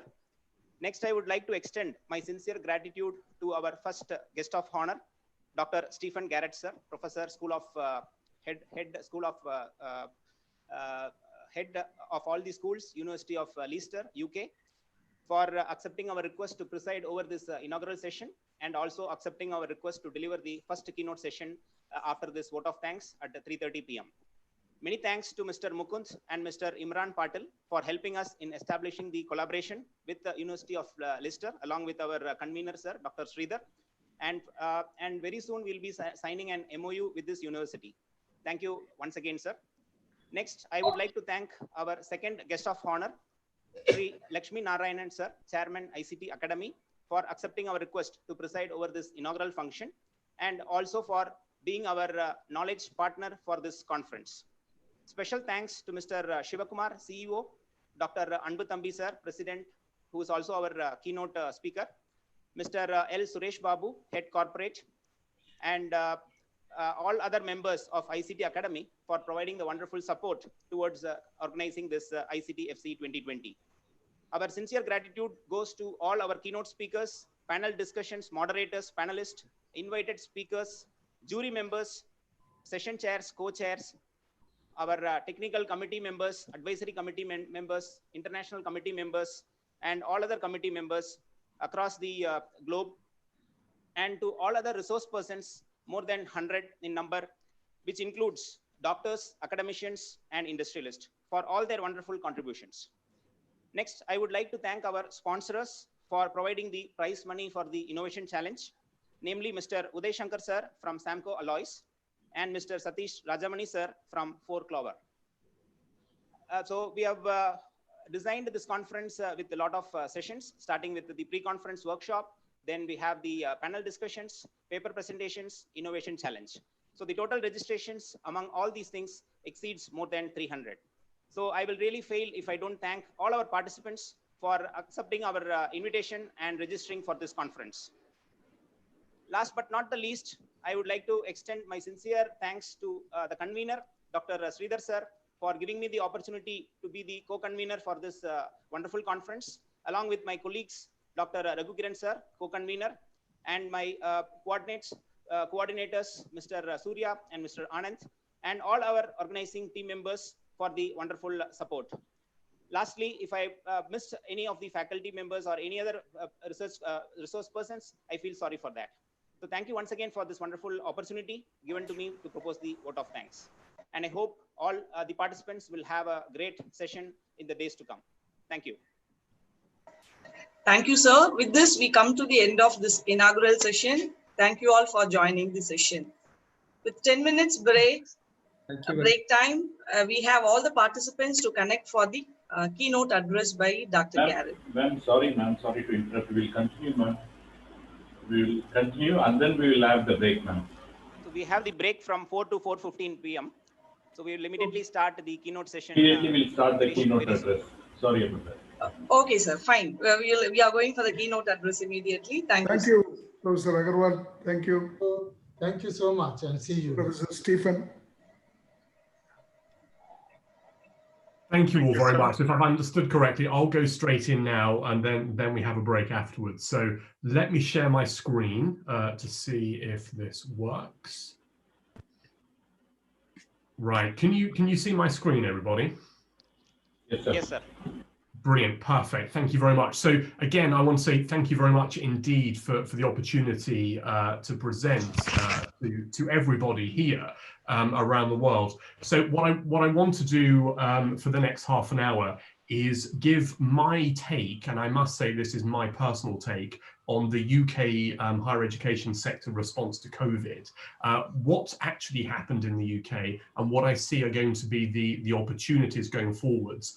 And I'm actually very, very happy to be here. Not only it's a great honor, but everyone I have heard speak, I've agreed with 100%. So I think we are all on the same wavelength here, which is a wonderful feeling. So I was introduced before, but let me very quickly say a little bit more about myself. So I'm a professor of engineering mathematics over at Leicester. My background is in management, financial mathematics, physics, mathematics, engineering. I truly believe in the power of interdisciplinary work. I don't wish to pigeonhole myself as being a member of any particular discipline. I'm just a physical scientist, essentially, and I look to the future that is going to be hugely computational based, data based, and that's going to influence every single part of what we do. Now, my primary roles at Leicester now are I'm head of school of engineering, and I'm also head of school of mathematics and actuarial science. So being head of two schools is remarkably unusual and a lot of hard work, but I think it does emphasize that interdisciplinary nature of what I do. Previously, I've been a consultant actuary in the commercial sector. I've led research groups. I've been head of actuarial science. I've done a lot of management and research stuff. But to emphasize again, this is my own take on the situation in the UK as it has been over the past months and how it's going to be. So I may not be towing the official University of Leicester line. I want to emphasize that. This is my personal view. I'm going to focus on the domestic undergraduate market, but I'm very happy to take questions at the end on every single aspect of university practice. So that picture there is me and my two sons. Even though I'm very busy at work, I think my primary role in life is raising those two boys. So I thought it'd be very nice for you to see a snippet of my home life. So let me let me begin with a summary of the UK context. So this is pre-COVID. I want to give you a snapshot of the pressures we were facing within the higher education sector. Brexit has been an immense topic of discussion, and it would have been up until now, I'm absolutely sure, if it wasn't for COVID. So the UK faces two big things: COVID and Brexit. As far as the UK higher education sector goes, there's a funding uncertainty, there's a potential reduction from EU student numbers as well coming our way. So generally there has been resistance from the sector to Brexit, but to be honest, I see huge opportunities, not least the UK's ability to look outwards to India, to previous old friends. I think there's a lot to be done in that space. So I feel positive about Brexit for sure. The UK, since the late 90s, has had a period of what we might call liberalisation of higher education. The view is that every student who wants to enter higher education should be able to. And that was a massive turnaround, and it's led to what we call the massification of the sector. There's been a proliferation of degrees and student numbers across many higher education sectors in the various tiers, from Oxbridge at the top down to relatively new universities in the league tables. Now, my personal view is that that is a good thing in many ways, and I agree with what a lot of people have said before. We don't want to put barriers to aspirational people. But I think what we have done as a country in the UK is, I think we've kind of taken our eye off the vocational skills, the trades as they might be called. And in my view, and I look at Australia, who I've got strong links with, Canada, much of Europe, we don't support vocational skills as well. So I think that has been a casualty of the push towards higher education, and something that I think higher education in some way needs to intervene on. Now, the biggest pressure we have is a demographic dip. This plot, hopefully you can see it here, if you look at the bottom blue line, that shows the number of 18 to 20-year-olds in recent years. So from 2014 up, projected to 2030.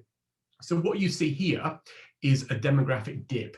Now, what we've seen of late, over the past 20 years, 30 years even, we've seen a massive increase in the number of degrees, but then this temporary decrease in the number of students. And that has led to a real pressure on universities and a very, very tight market for undergraduates. Now, the outcomes of that has been that the UK institutions have pushed towards international markets. We see a lot of Indian students, for example. We see a lot of Chinese students. Now, that has led to high exposure to international markets. And I guess you can see where I'm going with that, because that has been a real problem now COVID has begun. Now, given the pressure, given the sort of high supply but low demand at the moment, the government has intervened, and what they've done to protect universities is to put student caps. So Cambridge, for example, who could take any student it wanted to, I'm absolutely sure of that, they have been stopped from doing that by having student number caps. So every institution is forced to take only up to a certain number of undergraduate students. So what we've also seen, given we're fighting for students within the sector, there's been a huge market-driven push over the last, 5 years. League tables, student satisfaction, all of these things have become quite important to us. And it's encouraged a student-focused approach within our delivery. We care more about the student experience and the student expectations versus what they actually get, more than we ever have done. But there's some feeling that actually we've gone too far, and the government certainly now is appearing to question the value of liberalisation in the UK, because it sees behaviour that it doesn't want to encourage. It sees potentially a lowering of standards within our institutions in order to ensure that we can keep taking as many students as we wish for financial reasons. So it's an important time in the UK HE sector, and this is without COVID, of course. Now, talking about COVID, I think India was behind us in the sense of when you first saw your cases. But in the UK, we had a national lockdown that began in late March. And this for us was 2 weeks prior towards the end of term, the end of the academic year, essentially, at Leicester. I've put a snapshot of some up here to headlines from newspapers. This was a major deal, as it was in every country, of course. We must stay at home, you know. Every sector felt this. Every sector was temporarily shut, either completely shut or staff were asked to work from home. Now that put huge pressure on jobs, and the government intervened and launched a national furlough scheme. So the intention there, and this furlough scheme still goes on to this day, is to protect jobs. So there are a lot of people in the UK currently not at work because their sector has been shut down temporarily, but being paid to remain at home. Now, what that actually means for universities was that we moved to remote delivery immediately. Academic staff and many of our administrators remained working just from home.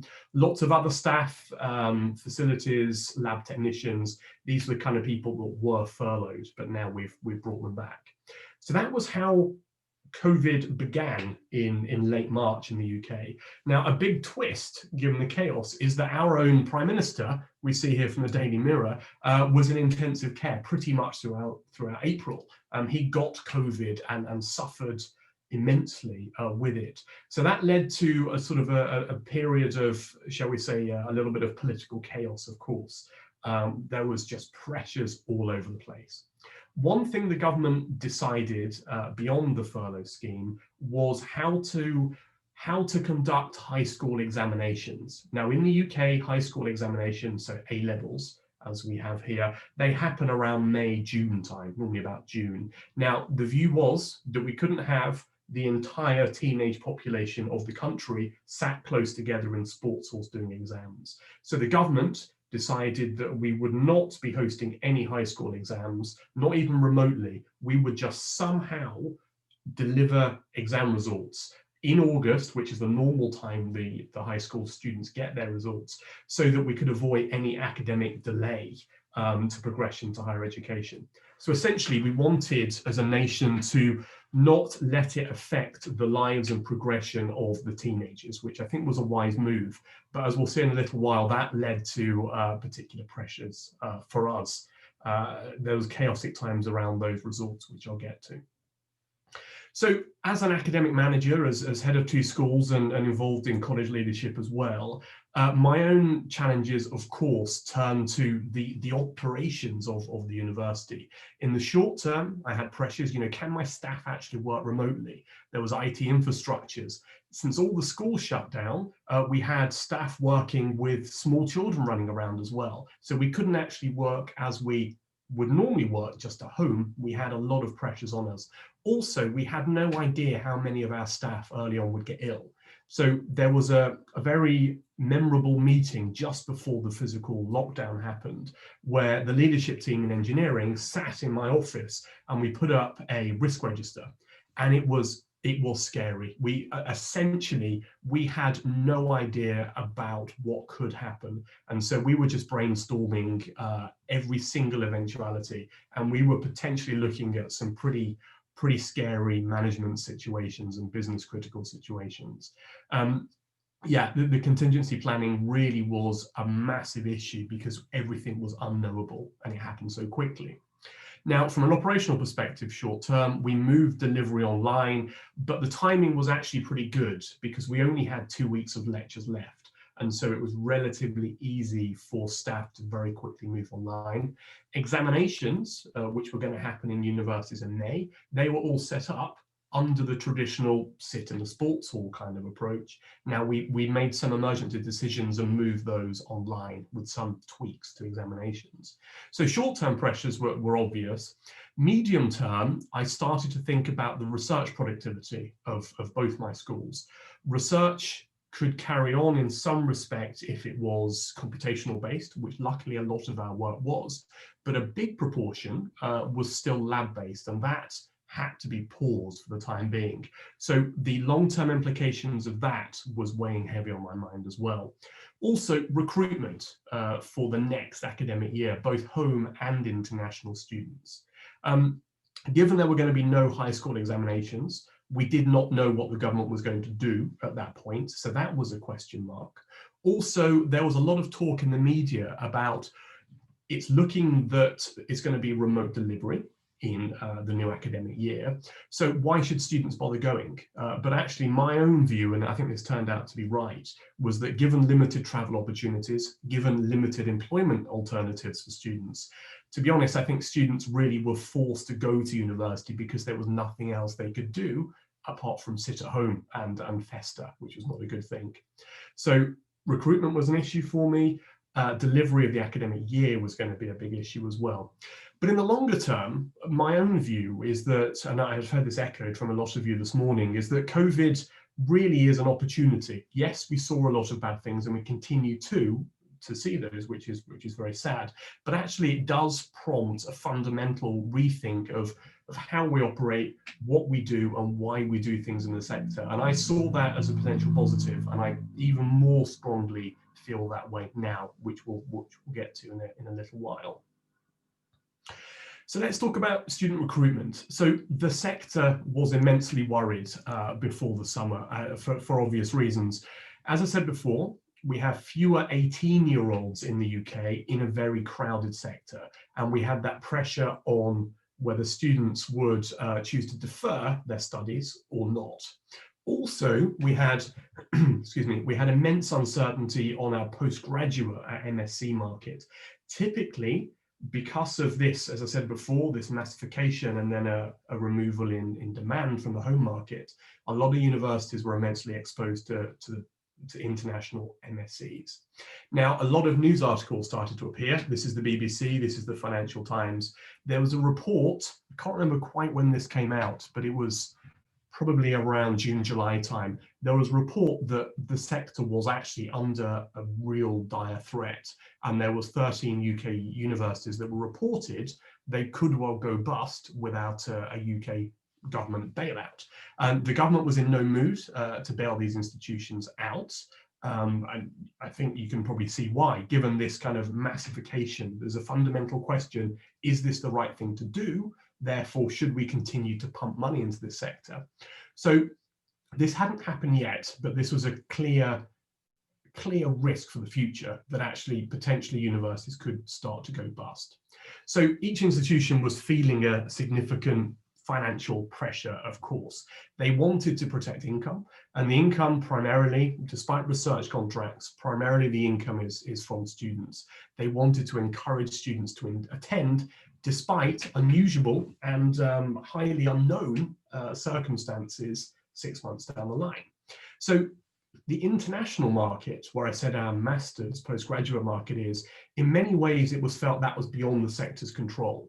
You know, essentially that was what the governments of the students would decide about travel and what our own government in the UK would decide about accepting students in. So there's not much we could do about that because it was beyond control. Now, one thing we could do was to mitigate the risk by essentially kicking it down the road somewhat. So traditionally term starts in September, October in the UK, but what we actually did for our highly exposed international markets is to defer the start date for those MScs to January, essentially to hope that things would be better and clearer and to give students a choice. Now, the MEM that Mukund and Imran mentioned before, that's their main focus. January starts there, I think, are going to prove very, very useful indeed.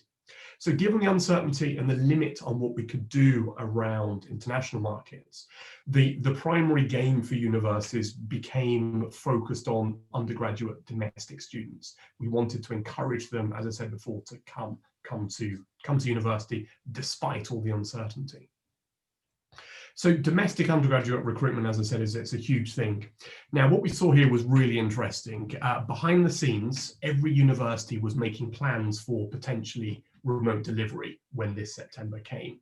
But there was a market pressure there, given the crowded market, to actually distinguish each institution's own offer from every other. We wanted to attract the students to us, to our institution, for obvious reasons.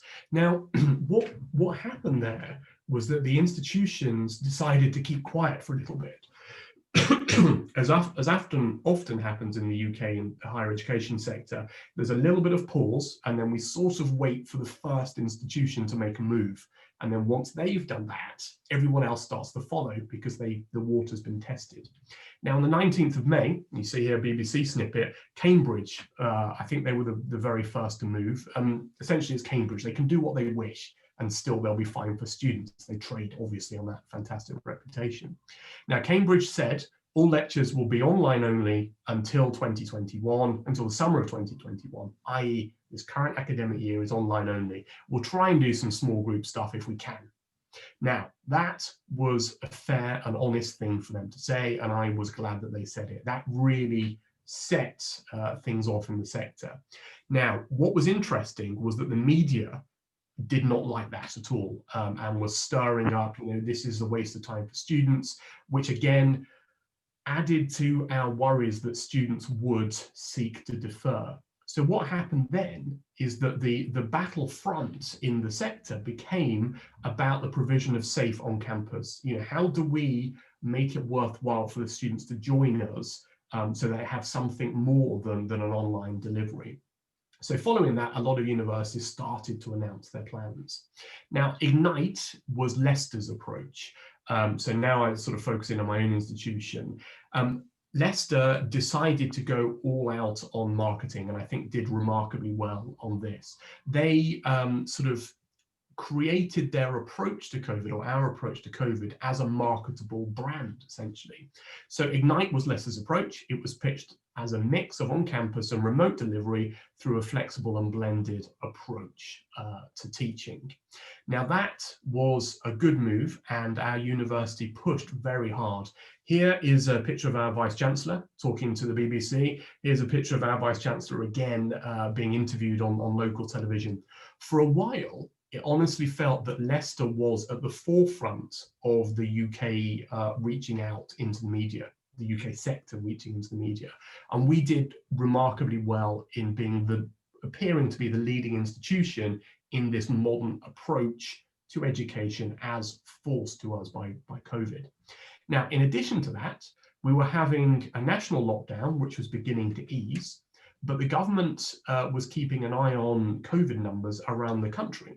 Now, Leicester, unfortunately, became the first city to enter a local lockdown, and that put even more pressure on us to try and get the word out that students had still come to university, come to Leicester. And that really is what prompted, I think, this massive media push, which worked out very well. So given we knew what we were going to do, given we were very good in articulating that to the outside world, our job now was really just to continue prepping for it, but sit and wait for the high school results, the A-level results in August, and see what happens. And then this is where the UK story, I think, gets really interesting. So on the 13th of August, the government released A-level results. Now, don't forget, no A-level exams were sat. So essentially what the government had to do was make sense of school feedback and predicted grades for every single student. What they did initially was to use the school predictions, but correct them based on historic performance for the school, which that sounds a good idea, I would say. And the government held the line that standards were being maintained. No one was being given an easy ride because of COVID. But there was widespread uproar. I've not seen anything quite like this in the UK for a good number of years. There were protests here, downgrade the government, not our grades. It was felt that the students had been hard done to. A lot of our sort of old public schools, Eton and the like, they had done well out of it because their historic performance had been fantastic. So many of those guys were getting straight A's. Now, the issue with the state schools was that given historic performance was more patchy, it was felt that a lot of those students had been disadvantaged. So it was felt that actually if you were rich, you were getting great grades. If you weren't, you were getting bad grades. And that was a real issue for a few days in the country. Now, we proceeded, as we always did when those results came out on the 13th, to actually allocate students to universities. Leicester, I'd say we're about a third down the league table. We benefited immensely, as did everyone around our sort of league table position. The Russell Group, this is your Oxbridges and universities around, the traditional universities around that, because the A-level results were lower and because they wanted to maintain standards, they essentially were forced to decline many of the applicants, which enabled us at that stage to take a lot of students that really were just missing out on this sort of upper tier university. So that worked out well. Now, in addition, what Leicester did, and this was a very good move on our part, I take no credit, this is the exec board and our senior leadership group, they decided to unilaterally accept school-based assessments. So they said, if your school thinks you're great, but you feel that you've been hard done to by the government in your official grades, tell us, we'll talk to your school and let you in based on the school's assessment. So that was great. We were taking students from above because they officially had missed out on their grades, but also picking up students from below because we were, being sympathetic and taking school assessments. So this uproar continued for over a weekend, and then on the 17th of August, despite the government saying it was going to hold the line and maintain standards, there was a giving, essentially a U-turn. So Williamson is our minister for higher education, or for education. He caved in, was the narrative in the media, and said, okay, forget all the results you got before. What we're going to do now is just essentially give you the high school assessments, but with that safety net. If what you would have got last week is even higher, then you can still keep those. So that was absolute chaos. It caved into the protests, and I can see why it happened. But what we saw then was a massive flood of students that had been forced to accept sort of lower tier universities, move up to Leicester. And that was only partially offset by some losses from some students moving up to the Russell Group and there.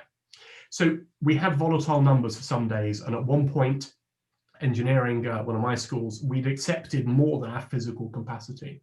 So essentially, we had been worried about student recruitment, but this A-level chaos had added to the positivity around. We were doing all right as a result.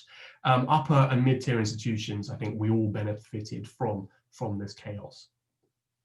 So in retrospect, it's difficult, I think, to distinguish between Leicester's success on our undergraduate numbers right now, distinguish it between what resulted from the A-level chaos and all that hard work, all that marketing that we did around our particular approach to blended learning. I think it's probably a bit of both, but certainly this marketing, I think the push on there maybe hasn't benefited us any more than we would have done from the A-level chaos, but it certainly shielded us from a lot of volatility, essentially. So that still was a very positive thing to do. Financial implications of COVID for the sector remain. Yes, we're absolutely fine, it would seem, at least the middle and upper tier institutions. We seem to be fine for undergraduate numbers, but accommodation income, conference income, that kind of food, that transactional income on campus, that is still a big question mark, and there's a lot of worries around that within the sector. The postgraduate, remember, we essentially kicked a lot of this down the road until January, so that's still an unknowable thing for us. So financial implications are still there, but at least the undergraduate fees perspective for many institutions is okay. It's as best as it could be. The lower tier institutions must be struggling, as I said. They were the losers of this chaos because a lot of students traded up with no one to come in from the bottom. So I think we still have to keep an eye on those particular institutions. Remember, I flagged 11, 12, 13 that were seriously facing financial issues. So still keeping an eye on the financial situation. But what about the promises made? In retrospect, should we have done this massive media push? I think it was the right thing to do. I honestly do. And the volatility, as I said, we were not as exposed to it. But the downside to it is that we are now servicing a lot of student expectations and that's going to be a challenge. We've got local lockdowns happening. We've got pressure, as I'll get to in a second, about delivery.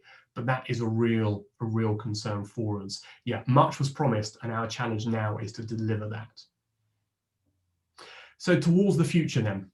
Right now, we're seeing I think officially we're calling it a second wave. We're seeing mass increase in COVID cases around the UK. Now that probably is linked to the mass movement of students, but also it's linked to increased testing that we're doing as a nation. We've sort of got used to this new normal, and so our testing facilities have gone right up. Now, we're not seeing as many deaths as we had before, so there is some argument from some corners of the country to saying, let's just get on and do normal, but there is still the fear that we should not open and go back to the normal way of operating because of the risks. Given we've got so many cases, people might start dying soon. We just do not know.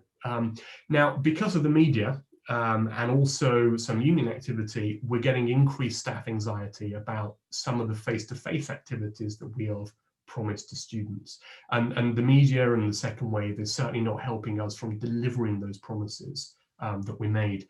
Local lockdowns are a constant reality. As I said before, Leicester, we were temporarily the first city to be locked down. This is us appearing in the newspapers here. But currently Manchester, I think, hugely famous city of Manchester, 2 big universities there, they are in lockdown now, and they are legally restricted from offering what they would want to offer in terms of face-to-face, some face-to-face delivery.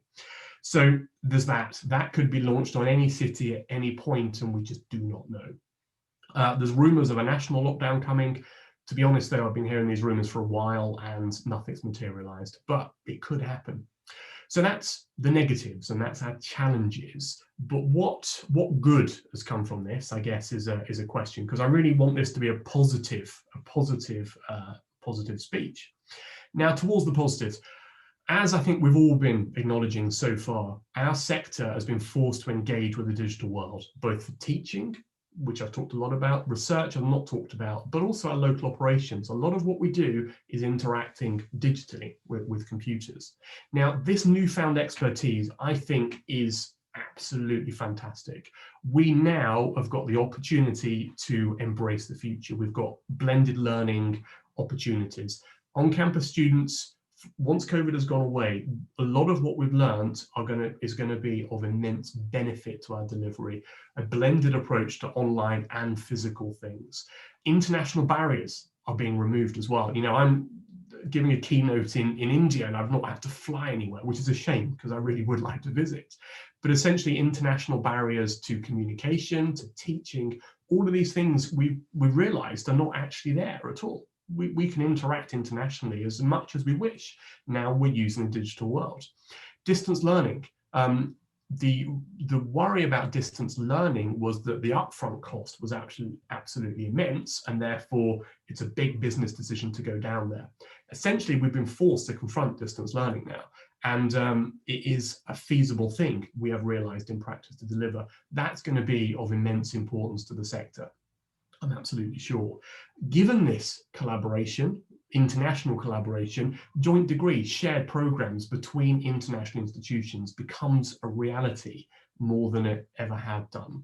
International student and staff collaborations as well. It doesn't even have to be within a formal joint degree. I think it's absolutely feasible now that we rope in different institutions from around the world for mutual benefit, of course, but interact with staff and students in a digital way. Now, Brexit, as I said, was the story in the UK before COVID. That essentially forces the UK to look much more internationally than we had been over the last 20 years. But this helps us towards that. So my view is that the COVID, albeit negative in many ways, is actually going to be a positive effect on our world, on our sector. So nearly at the end now. So what have I learned from all this personally? Well, from the positives, I think it's accelerated the inevitable. All this software, it was already there. Not much has been developed over the last 6 months. We were just paying for this stuff and not using it. And so it's inevitable that we were going to use it one day, and this has forced us. I think it's the shock that's been needed to reinvent the sector. I strongly believe that. It's forced us to confront the practicalities of international engagement in a much more sustainable way than jumping on flights and spending weeks here and there. The market forces have become clear. Now, how actually universities fight for students, I think we've all been forced to consider that now because it's been laid bare. Now, there is positives around that, and it's highlighted some negatives as well. You know, are we in the business of pleasing students, or are we in the business of educating the students? They're not necessarily the same thing. So that's going to be a big change. Now we've realized that. Team working has never been more efficient. I am in constant contact with my management groups for both schools and the college, and it is brilliant. We have never worked so hard and so well and so efficiently together. Negatives, of course, home and work become blurred. You know, I'm constantly in contact with people, whether that be at, you know, noon or 9 of an evening. That can be a negative. You know, home and life do become a bit blurred. Constant channels of communication. I've got WhatsApp, I've got Zoom, I've got Teams, I've got email, I've got everything coming at me. Now, I enjoy that. I enjoy the chaotic ride that it's given us, but it could be a negative, of course. From a management perspective, I am missing the physical contact with staff. It has been really hard for me to judge staff morale, I must say, without actually knowing, without actually having those sort of water cooler moments, as we might say. Also, I think we might be getting out the habit of being with people. It was one of my son's birthdays, and we went somewhere last weekend as a result, and there was so many people there. And I walked in and thought, oh dear, but actually, that actually was a bad thing. I shouldn't be thinking that. I'm just getting out of the habit of being with people. So as long as we're safe, as long as we're socially distancing, that's fine. We shouldn't worry about people, as I think we might, some of us might be starting to do. There's something about remote delivery of lectures as well. That lecture room experience is precious. And even though we will see a push towards blended learning, I strongly think once COVID is over, there's still a place for traditional inspirational lecture room stuff, and I really hope we do not throw that out with our look to the future. So that's all I wanted to say. I'm very happy to take questions if there's time. I was looking for images to populate the slideshow with, and I came across this. One day, in retrospect, the years of struggle will strike you as the most beautiful, and I am already feeling that now about the last 6 months. This is, you know, despite all the bad things, this is a good time for positive and rapid change within the world. And it's in that I step down now, and I'm, as I said, I'm happy to take questions. Thank you very much for listening.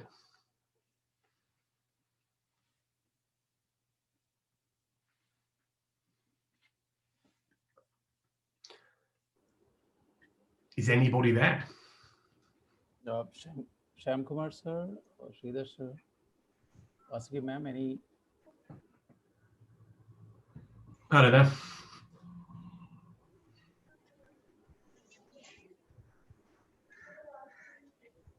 Stephen sir, could you throw a little light on hybrid learning and blended learning? How are you managing both? Because it's so much needed for us in our country now.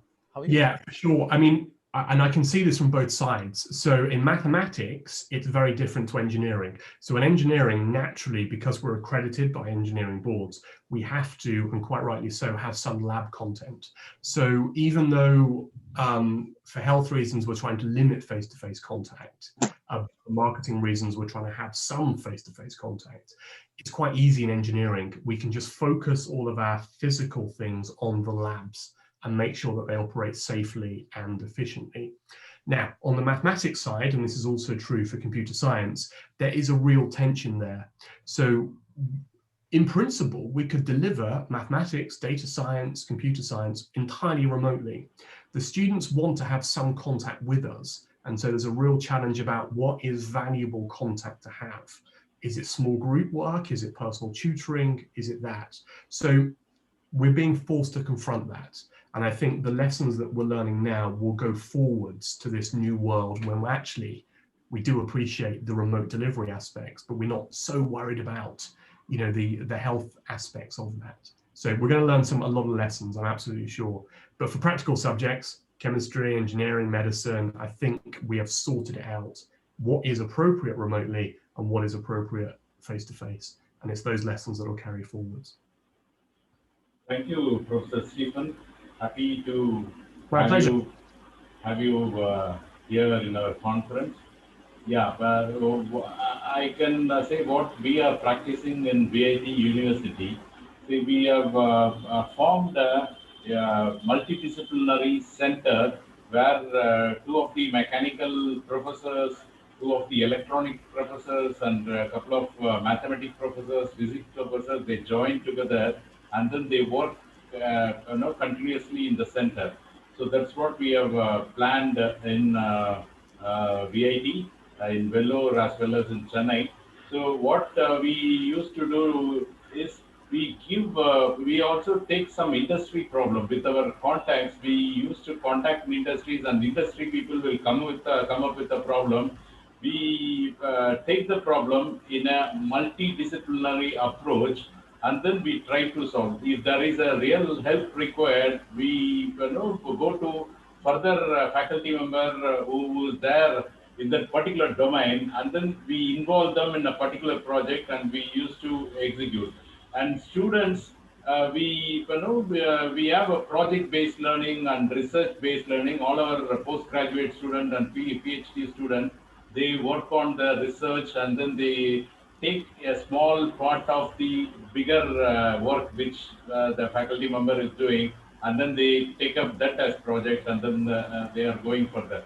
So, as you mentioned, it is multidisciplinary, and we have a conference which is there twice a year, where the students, the research-based learning, they used to present papers in that.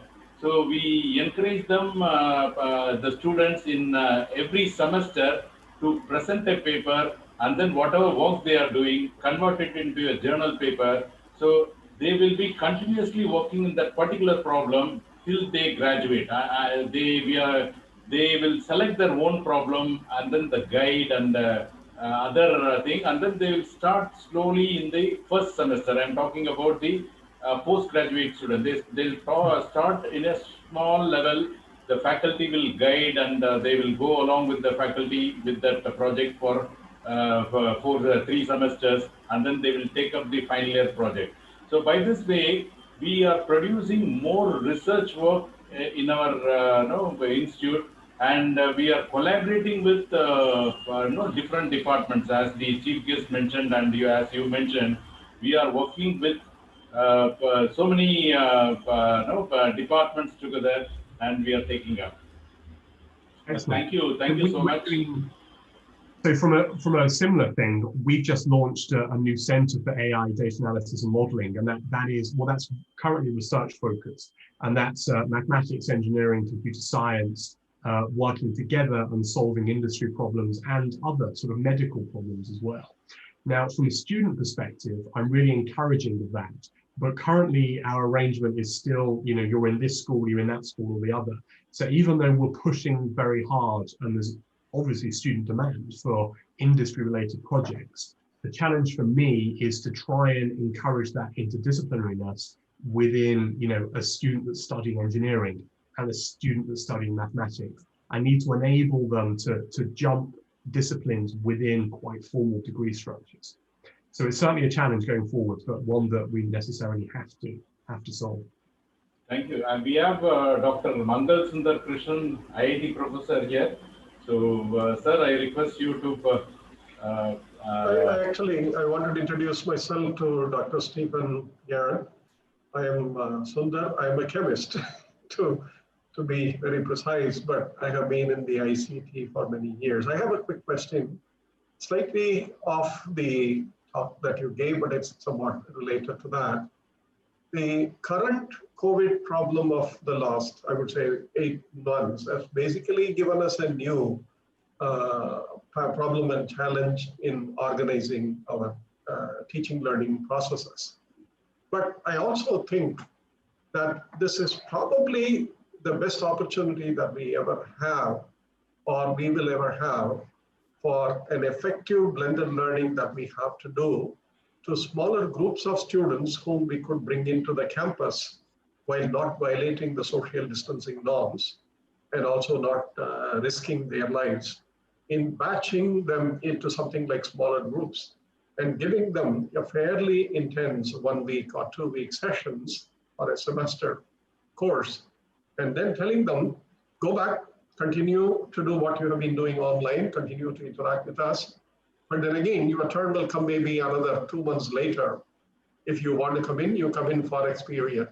Somehow, this rearrangement of the large class, 50,000 students university campus to something like 5,000 students, but almost every day, every week, the students are being cycled by different groups. But the teachers are still busy. And fortunately, because we cannot travel and we cannot also socially mingle with each other, our times, I believe, is also quite a lot. I mean, I was surprised to find out how much time I have since I stopped traveling for the last 6 months. And so what is your feeling on this, whether this is a lesson for us to actually implement blended learning in a serious way, even when the situation becomes normal, because this will help us to economically plan the university operations much more effectively. I completely agree. And I think one problem that we've had is we've all been very worried about the student market and the imminent arrival of term, which has now started. So I think out of habit, a lot of what we tried to do is to shoehorn new approaches within our old mindset, within the concept of timetable. What's going to be most interesting is exactly what you say. When we have some time, once term's rolling over and we're all happy with it, I think we need to spend some time actually to press a bit of a reset button and get over the idea that actually just because we've always done it in this way, we don't need to do it in this way. And even though we want to move towards this blended approach, we don't have to necessarily use the formal timetable that we have. So I completely agree with you that we've got massive efficiency gains without doubt, and I'm doing so much more than I ever have been as a result of that. And we need to somehow capture that in this new world that we're about to enter. But as I said, the pressures are to get things going very quickly, and so I don't think we've quite had enough time over the last 8 months to truly contemplate the freedom that we have to change things. But I also want to thank you for bringing in the historical that last 6 months, the sequence by which UK went through this. I think we need to do a similar, what is called a study for our Indian universities, which are probably 10 times more in number and with even larger number of students suffering from not having to go to school, but at the same time also enjoying that they don't have to go to school. So it's a compromise between the two. I don't know which is the better part for each student. But I think the learning and the e-component that we were using as a supplement and using as probably an add-on degree to somebody else has all collapsed now. There is no other method except this. So how are we going to make this more effective and more credible and more sustainable? I think this is good for the institutions in planning to spend their funds much more carefully and create many more research programs. Yeah, I agree. I mean, and traditionally, and I think one of the previous speakers said this, that when we look at budgets in universities, we tend to be a little bit obsessed with capital infrastructure and physical things. And we've just kind of assumed that the digital infrastructure is good enough. But I think what we're going to see going forwards is a real strategic change in how we spend money and a lot more investment in this digital stuff. And that is going to open up huge opportunities for us. So I'm excited about the future. Genuinely, I am. I think, as bad as it's been, this really is a reset button on our sector, and that is a very good thing as we enter. We're not even entering the 21st century. We're well into it now, but it only feels like now we're starting to But all said and done, I dislike being home for this many hours in any given day. Yes, we need to be self-disciplined, I think. And it's the same for students as well. A university is about learning how to learn yourself, which requires self-discipline. But I think we need to use that self-discipline to protect our own family time, our own hobbies, and the stuff in life that we do outside of work. Thank you so much. No, a pleasure.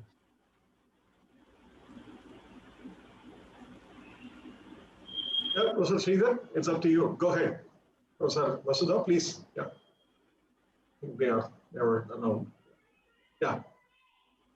Thank you, Professor.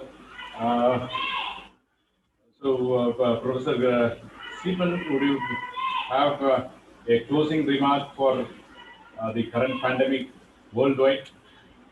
Some you throw some points. You'd be happy.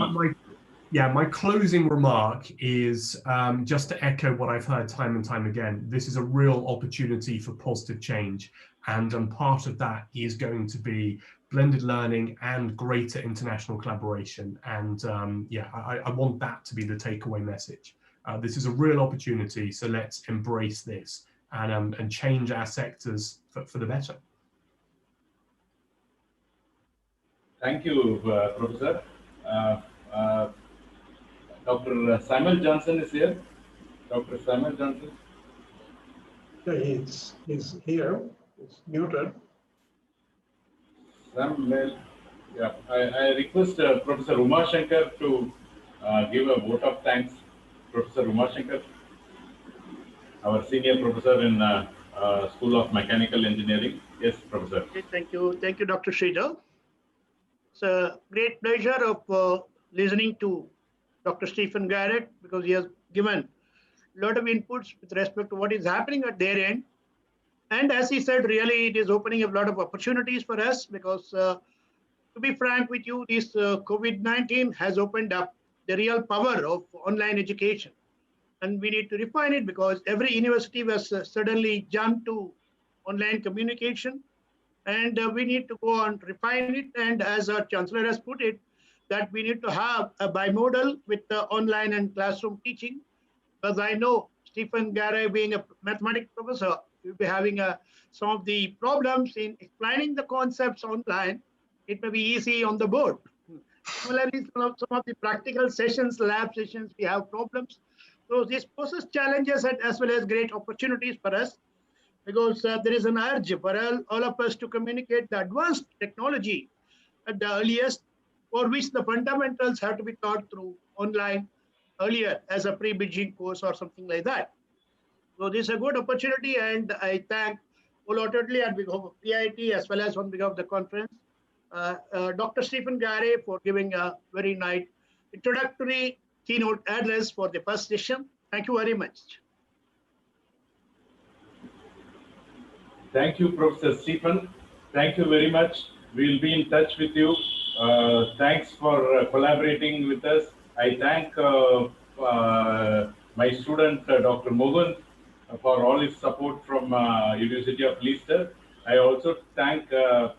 Imran Patel and others who are supported for this conference. Thank you very much. If Dr. Mugund or Imran is there, would like to add a few words, I would be happy to invite them. Dr. Mugund? Imran, yeah, Dr. Imran, please go on. Professor Sridhar, thank you very much, and the entire panel. I have been very patiently listening, and it's a credit upon you guys that you have managed to arrange this wonderful and fantastic conference. I am waiting for my my session on Friday. So I'll reserve my comments and my presentations for Friday. But otherwise, I mean, I have been with the University of Leicester for over 2 years, 2.5 years, working with Dr. Mukund very closely. And of course, Professor Stephen Garrett is my boss. And I believe this has and will open even more doors. VIT is an amazing and fantastic institute. As you know, Professor Sridhar, we did meet last year, and our intention was to be with you this year. That was the plan for the conference. But nevertheless, as the panel and colleagues have discussed, this is a brave new world, and we'll be learning, educating, teaching in a very different way. So we're very much looking forward to that. Once again, thank you all. Thank you so much. So in want of time, we will close the session. Thank you, Professor Stephen Garrett. And a small announcement to the participants here. We will be starting the next session in another couple of minutes. So what we want you to do is kindly look into the WhatsApp, and I request Professor Shyam to post the link in our chat box, so that the participants can move on to different session, whatever. Yeah, this is great. If you can, the participants can go to the website www.ictfce.com, and this is there. You can directly click there and go to the panel. Thank you very much. Thank you all the participants and professors who are present here. Thank you so much. We will meet in different panels. Thank you, sir.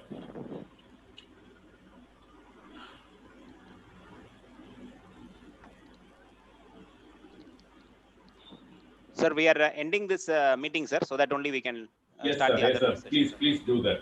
Yes, sir. Thank you so much. I'm ending the meeting for all. Kindly visit this schedule for the details of the Zoom credentials. It is there in the WhatsApp. Suppose if you are not in WhatsApp, kindly let us know when you move on to the other channel, or you can type your mobile number here. We will add it. Okay. Or Professor Shyam, can you paste the sir, it is there in our website, sir. So the chat box is actually, not functional. It's just disabled. Yeah, for security reason we have blocked that, because we have opened it for the non-registered participants also. We don't know who will attend. Yeah. So for that we have security reason we have blocked it. Any questions? We will unmute you and you can talk. Sir, in our conference website, www.ictfce.com, in the home page, we have actually given this link for downloading the Zoom credentials and the overall schedule, sir. Yes, sir. So they can kindly, you can download it and you will see all the details of the Zoom credentials for attending the panel discussions, paper presentations, invited talks, and innovation challenge. Yeah. Thank you all. We will meet in different panel discussion. I thank all the professors, founders of different startup companies, students, and others who are present here. Thank you, one and all. So we will meet in different panel discussion. Thank you. We will end the meeting now.